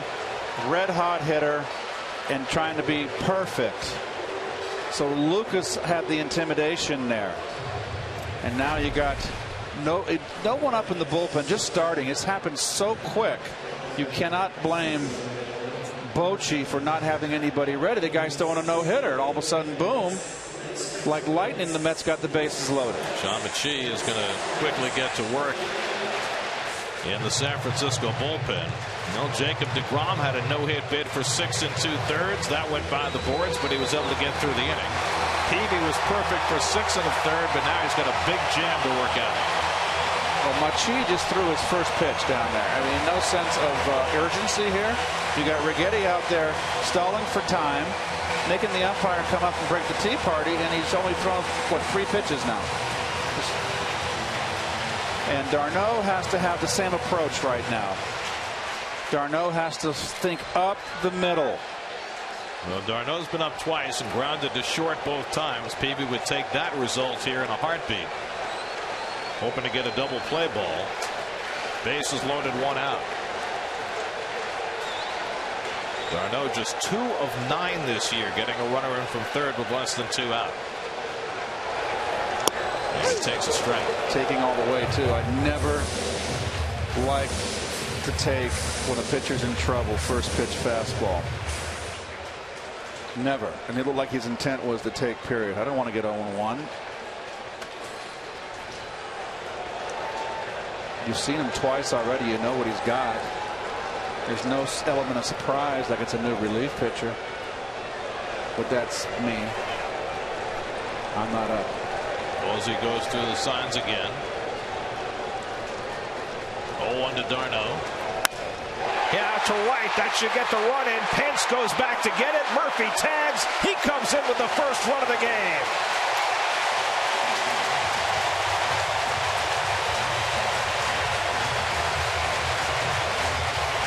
Sacrifice fly, Travis d'Arnaud, 1-0 New York. Beautiful, beautiful. Nice at bat. You pull the ball in that situation and hit into a double play. You can inside out. He doesn't here. The ball's away. Beautiful swing. Nicely done. Nice ball game. That ball was middle, Gary, and a sinker, and he played it. The ball he could have pulled. So the Mets score the game's first run. deGrom now has something to work with. Lagares trying to give him more. First and third, 2 out. And he pulls one through the hole. Base hit. That brings in Wright with the second run of the inning. 2-0 New York.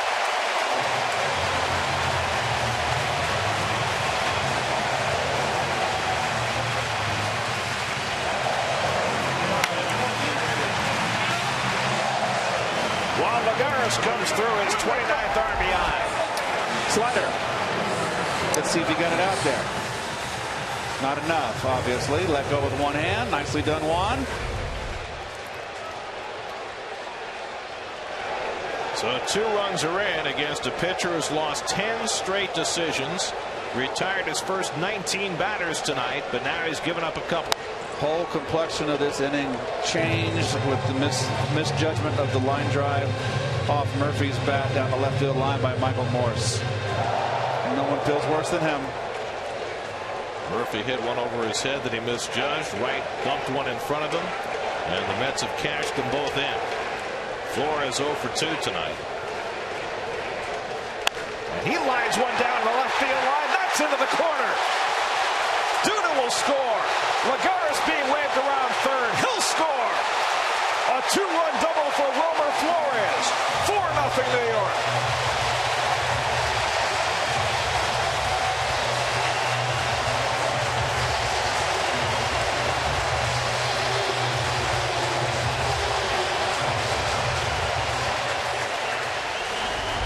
Nice hitting, fastball in, and he turns.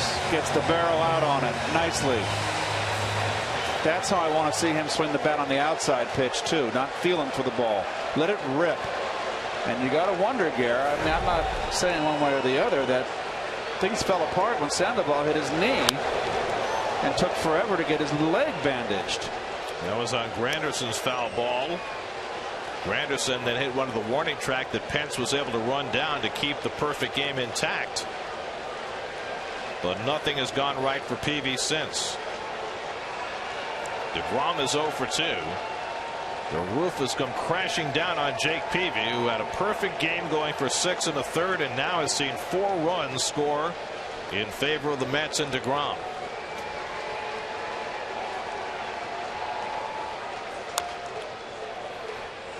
Wow. Don't we love this? This is beautiful to see the crowd into this ball game. Now all the focus goes on DeGrom, who's working on a 1-hit shutout through 7 innings. And they not only get him a run, they get him 4. They give him a 4-run cushion. Or as I like to say, both. You can say that.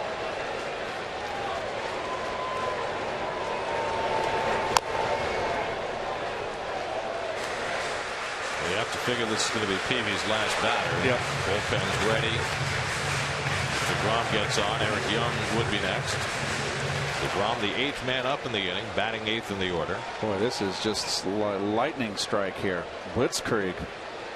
Well, again, we talk about it all the time. It shows you the value of defense. Fine outfield defense on both sides tonight, but the Mets found the weak spot. Can't hide a guy in the National League. That's baseball. That's the beauty of it.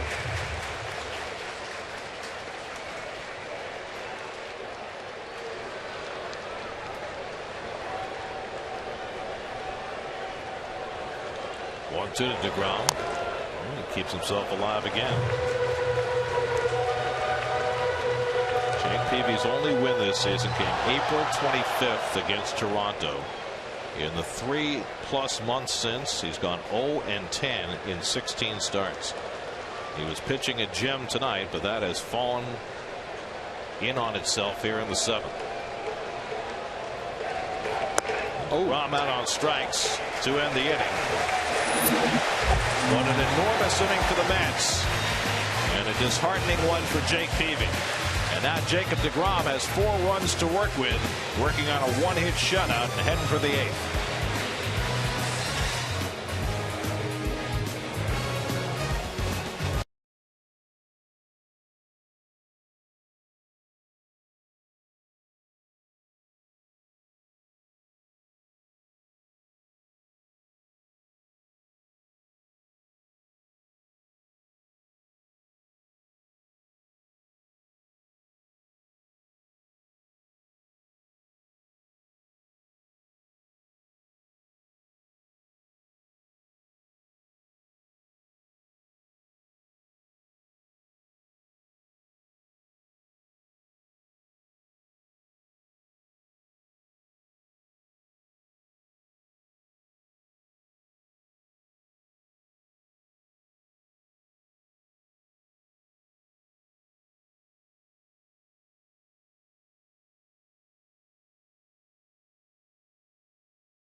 Toyota. See where Toyota takes you. Test drive one at your Toyota dealer. Toyota, let's go places. By Cholula Hot Sauce, the flavorful hot sauce with the iconic wooden cap, introducing the new green pepper sauce flavor.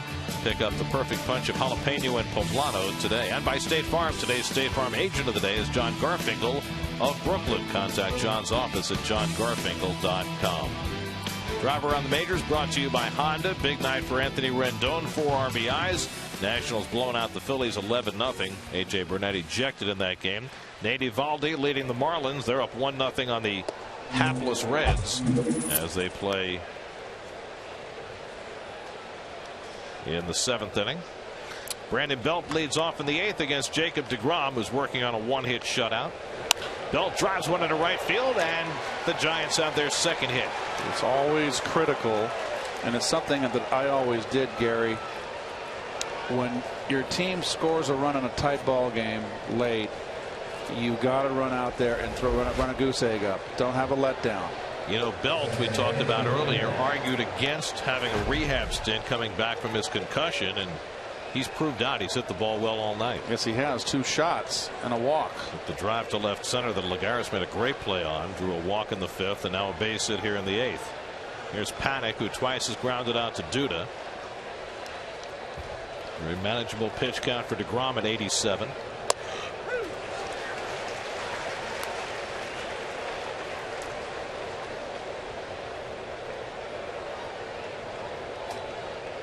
Very well. There's Familia up. Very familiar. Familia.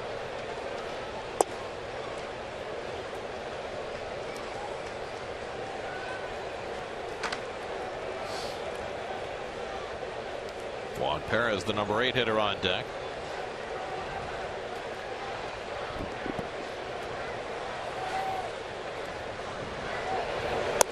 There's a good strike. Gosh, he ball low and on the knees. Paint. Look at this. I mean, that is just, it's like a slot machine. You put in the silver dollar and you pull the crank. deGrom has never gotten an out in the 8th inning in the major leagues. He has one now. 7 strikeouts for Jacob deGrom. This is now the longest outing of his big league career. Fastball running away. Up. Little movement.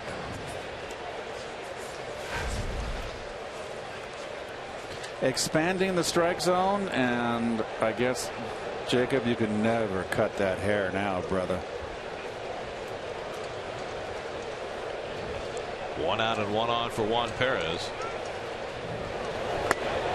I don't know if Lincecum cut his hair. I guess anybody can. Well, does Lincecum have a K corner with scissors?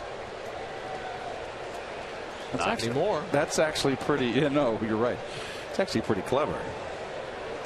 With the combs. Yeah, I think it's clever. I think it's very clever. Good pitch. 1-1 to Perez, who struck out and flied out 0 for 2. Travis Ishikawa is out on deck to pitch. There you see the recent numbers on deGrom. He's trying to make it 5 wins in his last 5 starts.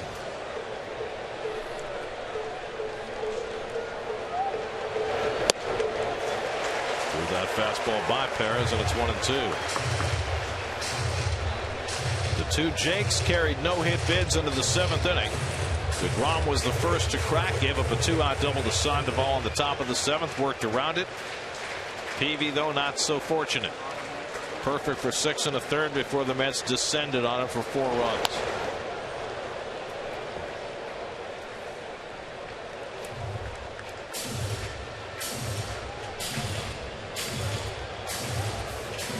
Eight innings plus from John Neese last night. And deGrom working into the 8th inning tonight.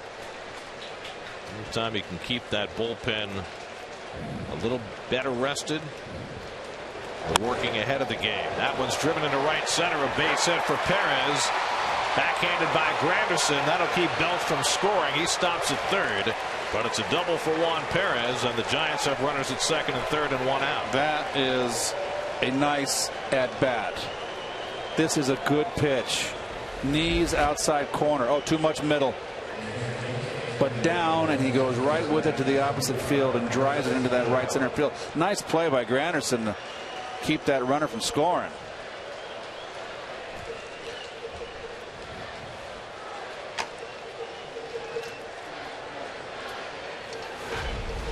Dan Worthington out to the mound to talk to DeGrom, who finds himself in his first spot of trouble tonight. A leadoff single for Belt, a one-out double for Perez, and Jacob will get one more batter as Travis Ishikawa comes up.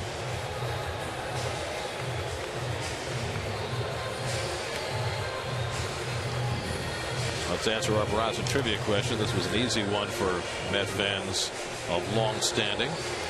Seaver, Madlack, Strawberry, Gooden. And 30 years later, DeGrom making his bid. You know what I'm happy and proud of? I was number 2 of those guys, the same team. I played with them. Here's Ishikawa to pinch hit. Now here's the question I ask you. You got Familia up. Ishikawa can't beat you with a home run. If he gets Ishikawa out, would you bring in Familia to face Pence? No. You keep DeGrom in? Okay. He's gotten about 3 times today. Okay. Now, if he doesn't get Ishikawa out, then no, of course he's toast. El Toast-a-Roni. I mean, it's not like he's at 112 pitches. And he's at 98. And he doesn't look like he's tiring. He's still throwing hard. And he's working on an extra day of rest coming out of his last start in Milwaukee. 1-1 coming. Ishikawa on the changeup. Not even close. 1-2. Beautiful pitch. This is only the second at bat for Ishikawa since returning to the Giants. He was with the Pirates earlier this year. Started his career with the Giants before kicking around the last few years. DeGrom about to throw his 100th pitch of the night. Ahead on Ishikawa, 1-2. This is high. He hasn't lost anything. He's still bringing it up there. He looks fresh. He would love to get a strikeout here to help preserve a shutout bid, the infield back. So they're conceding a run on a ground ball. Mr. DeGrom would prefer, if it's all the same, not to give up a run. 2-2. Hit sharply. Murphy can't make the diving stop, and 2 runs will score. Belt and Perez are both in. A pinch hit single for Ishikawa, and now the Met lead is cut to 4-2. Nice effort by Murphy trying to keep it on the infield, but he couldn't do it. Just off the tip of his glove. Ball hit hard. Just didn't get it there. That's going to be all for Jacob DeGrom. He was brilliant tonight. Carried a no-hitter till 2 out in the 7th, and he'll exit with a 2-run lead.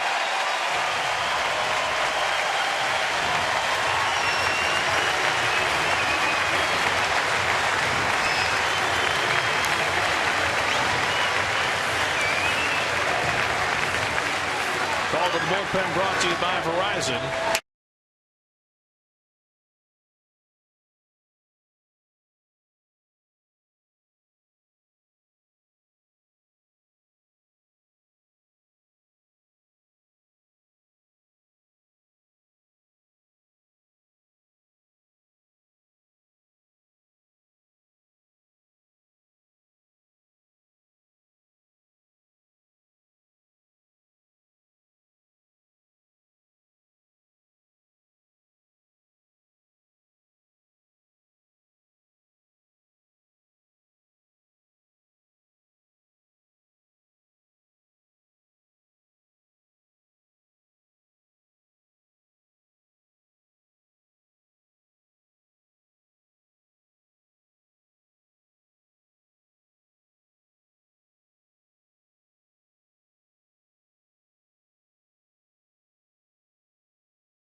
3 hits and 2 runs in the 8th inning. Tying run at the plate, Hunter Pence facing J. Familia. And Pence takes ball 1. Well, Familia has been brilliant, and his last outing was the final game against the Phillies. He got Marlon Byrd out with runners on 1st and 3rd in a 2-run ball game, do you recall? Familia's allowed 1 earned run over his last 21 2/3 innings dating back to June 12th. That's how good he's been.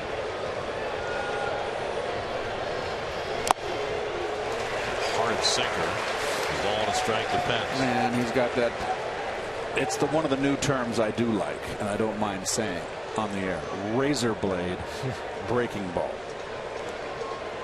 You like that? I do. Ishikawa at first with 1 out, 2 runs in for the Giants in the 8th.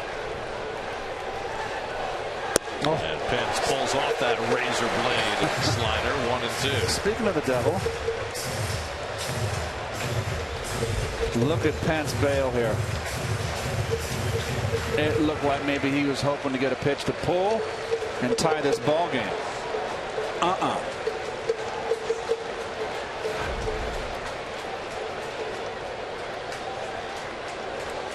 1-2. Backhanded by d'Arnaud to keep Ishikawa at first. 2-2. Brandon Crawford waiting on deck. Mets are guarding the line. David Wright guarding the line on 3rd base, and of course Dude is holding the runner on. It's easy for him to guard the line. Outfielders deep. Pence has 2 career at-bats against Familia. He's 2 for 2. 2-2 pitch. Got him. Whoa. Nasty slider by Familia. 2 down. Overmatch against a good hitter. Made him look bad on 2 hard slide balls. So now it's Brandon Crawford, who's 0 for 3. Lined out back in the 4th inning to Duda. Crawford, who had 3 hits last night and 8 hits in 4 games against the Mets this season before tonight. Tying run at the plate in a 4-2 game. This is a huge batter for Familia. Fly ball foul. They're both huge. Well, if he's halfway home. If you get Crawford out here, you don't have to face Posey in a game-breaking situation. Posey would come up without a chance to tie it in the 9th. So this is the guy you need to get.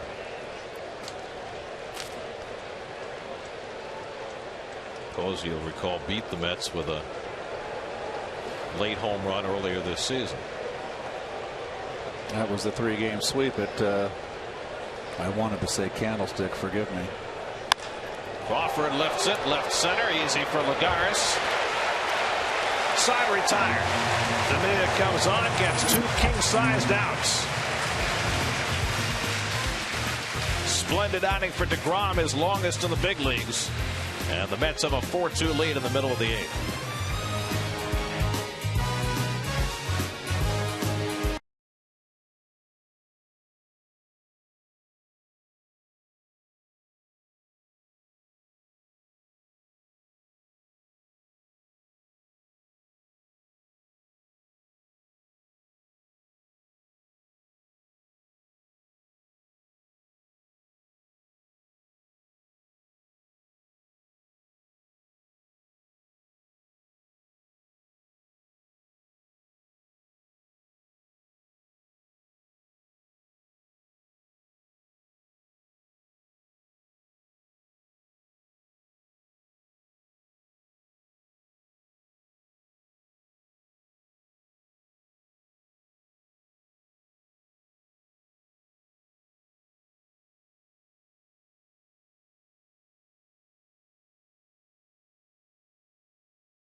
Scored 4 runs against Jake Peavy in the 7th after he had carried a perfect game for 6 1/3. Wilmer Flores' 2-run double right now is the difference in this game. 37-year-old Javier Lopez comes in for the 673rd time in his major league career. 37 years old, left-handed specialist. You see the 43 games, only 23 1/3. Eric Young turns around about right-handed. EY hitting just 200 from the right side of the plate. Young, Granderson, and Murphy looking to tack on for the Mets before Henry Mejia takes charge in the 9th. Lopez part of a Giants bullpen that is making its first appearance in this series, but has been outstanding. Giants bullpen has put together 17 1/3 consecutive scoreless innings. 5th season with the Giants. And one of 2 really quality left-handers in that pen, along with Jeremy Affeldt. I think it's the best 1-2 punch from the left side of a bullpen in the National League. Affeldt and Lopez. Garrett. Lopez behind on Eric Young, 3-0. Here's a strike.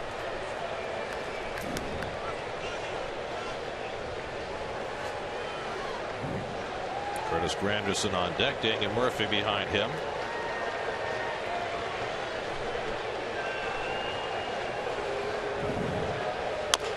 Little tapper. Lopez off the mound. On target. 1 out.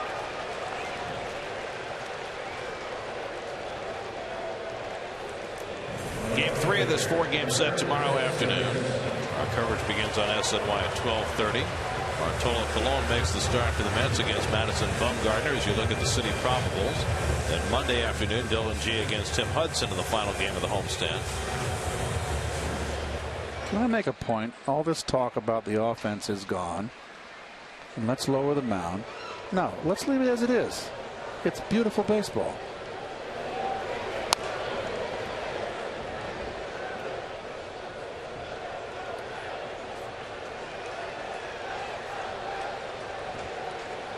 I think when you get very well pitched games, it leads to the kind of electricity we've had in the ballparks tonight. Correct. And then every now and again you come to the game and maybe once a week you get a big old barn burner, a slugfest, and it's wonderful to watch. Anderson fouls one at the plate. These guys think too much. Leave the game alone. Now there's our buddy Christopher, the left field ball boy, who's celebrating his birthday today, and you can see his pals are celebrating with him. Oh, I could think of a better way to show my friend happy birthday. Got him on TV, didn't it? It's a happy birthday, Chris. Half swing, and again, half swing is called an out by Jeff Kellogg. He got EY earlier, now he gets Granderson. Does he not like EY?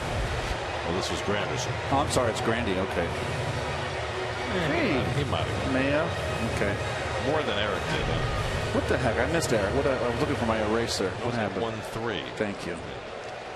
2 out and nobody on. Now Murphy, a double in 3 trips. He had the first Met hit against Jake Peavy. Hit a fly ball that may well have been catchable, but Michael Morris got a bad read on it. It sailed over his head for a double, and then the roof caved in on Peavy. And the Mets put up 4 runs in the 7th. Slider for a strike, 0-2. Looking ahead to the 9th inning, heart of the batting order coming up for the Giants: Posey, Sandoval, and Morse.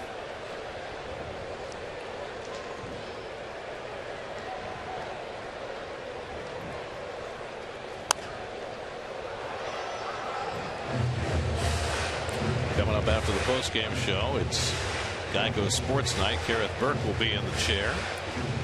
Michael Strahan, new class in Canton. All the highlights coming up tonight on Geico Sports Night.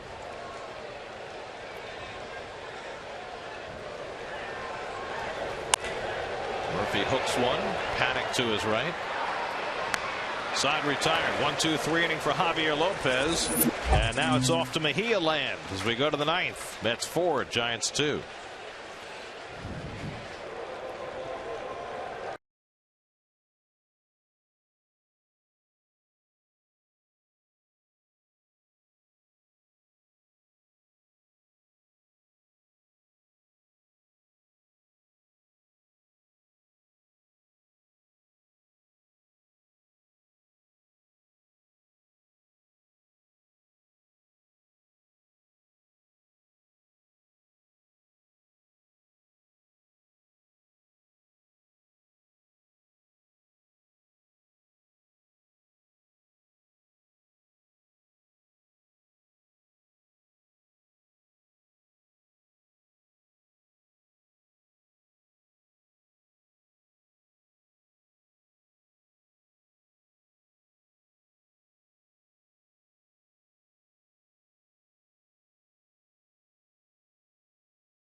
Buy your Mercedes-Benz Tri-State dealers. Visit them on the web at searchmercedes.com. Very good, Gare. I did it because you dared me. I know. Henry Mejia on to try and notch his 16th save of the year. Well, 8 saves in his last 8 appearances. That's what he's trying for tonight. Yes. Sorry. Haven't had a pitcher do that since Billy Wagner had saves in 9 straight appearances in 2008. Shortly before his season ended that year, and so did the Mets' hopes.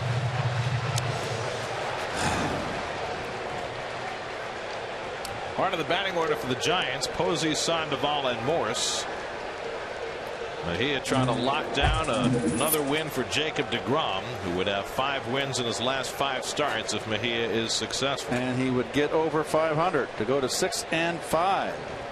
Posey 0 for 3, 3 ground ball outs. Mejia pitching for the first time since last Sunday. Did not pitch at all in the Phillies series, so his last outing was Sunday in Milwaukee, when he preserved a 2-0 Med win for deGrom.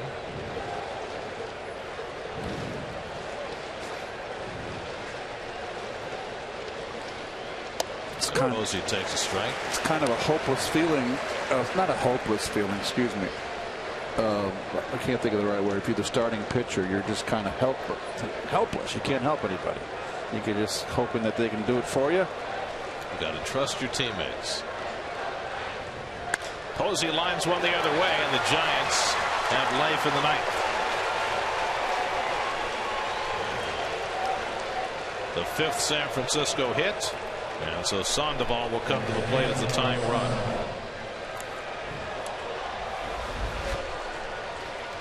Up fastball. Oh, cutter. It didn't cut. Belt high. And it's something that Posey does well. He goes the other way. That's why he is a successful hitter. So now Pablo Sandoval, who had the first Giants hit after deGrom had held them without one for 6 2/3, drove a double to left center. Made a bid for a hit in the 5th inning, hit a fly ball down the left field line that Eric Young made a terrific sliding catch on. And Sandoval takes a fastball for a strike. Very unusual for Sandoval to take a pitch.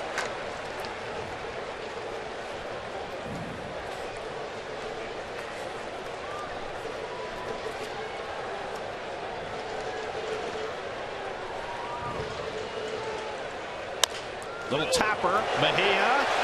Low throw and dug out by Flores. Well, we've seen this happen over and over with Met pitchers throwing the bases, and in particular Mejia. And that time Flores bailed him out. Well, this is a tailor-made double play with Sandoval running.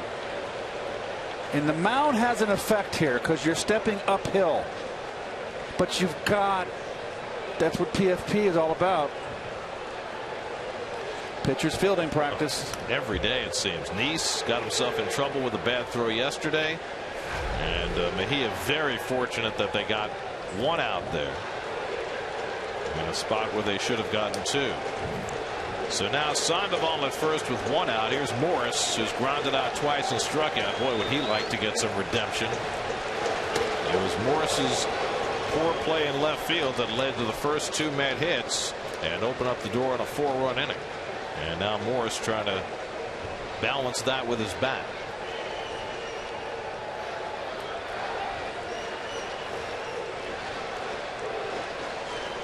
Brandon Belt, who's had a good night back from the disabled list, waiting on deck. Fastball strike. 1-1.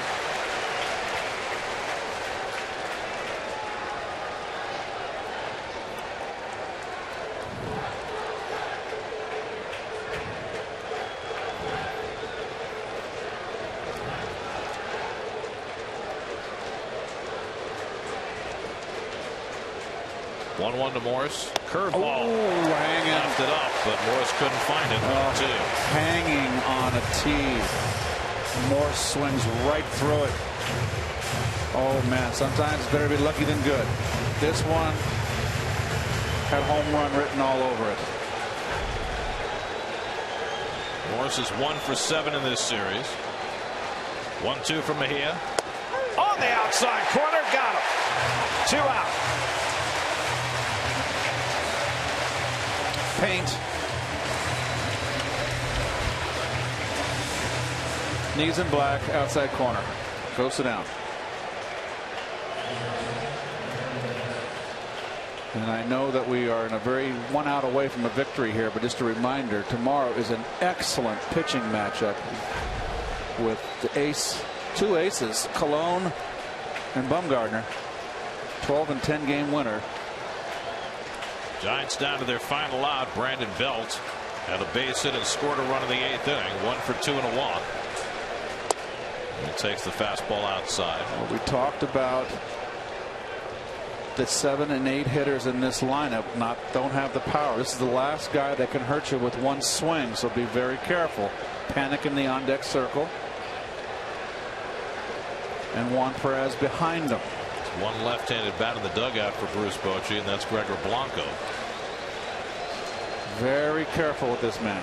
1-0 to Belt. And he fouls it away. 1-1.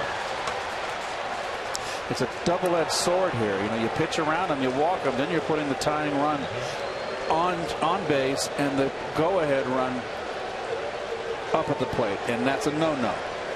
So I like the fact that he is going after Belt. Belt drove one to left center his first time up, and Lagares made a stunning catch. Since then, a walk and a base hit, so he swung the bat well all night. And he drives this one to right field. Granderson playing very deep, so that's in for a hit. Sandoval will go to third, and the Giants have the tying runs on base. Granderson is playing practically back at the warning track. No doubles in that spot. He wasn't going to catch that even if he was playing regular. That was a line drive. So Belt has himself a nice day coming off the DL. He's hanging slider down the middle. Got to be careful. Lucky he didn't launch that one. So this one comes down to the nub. Tying runs on base and 2 out. And Joe Panik, who grew up not far from here, up in Hopewell Junction in Dutchess County, played at St. John's. His first game playing back in New York. He's gone 0 for 3 tonight, but he's up in a huge spot in the top of the 9th. Well, Henry's been noted to do this, give up some base hits and make it interesting. First and third and 2 out. And Paddock grounds one on the right side. Murphy's got it, and the ball game is over.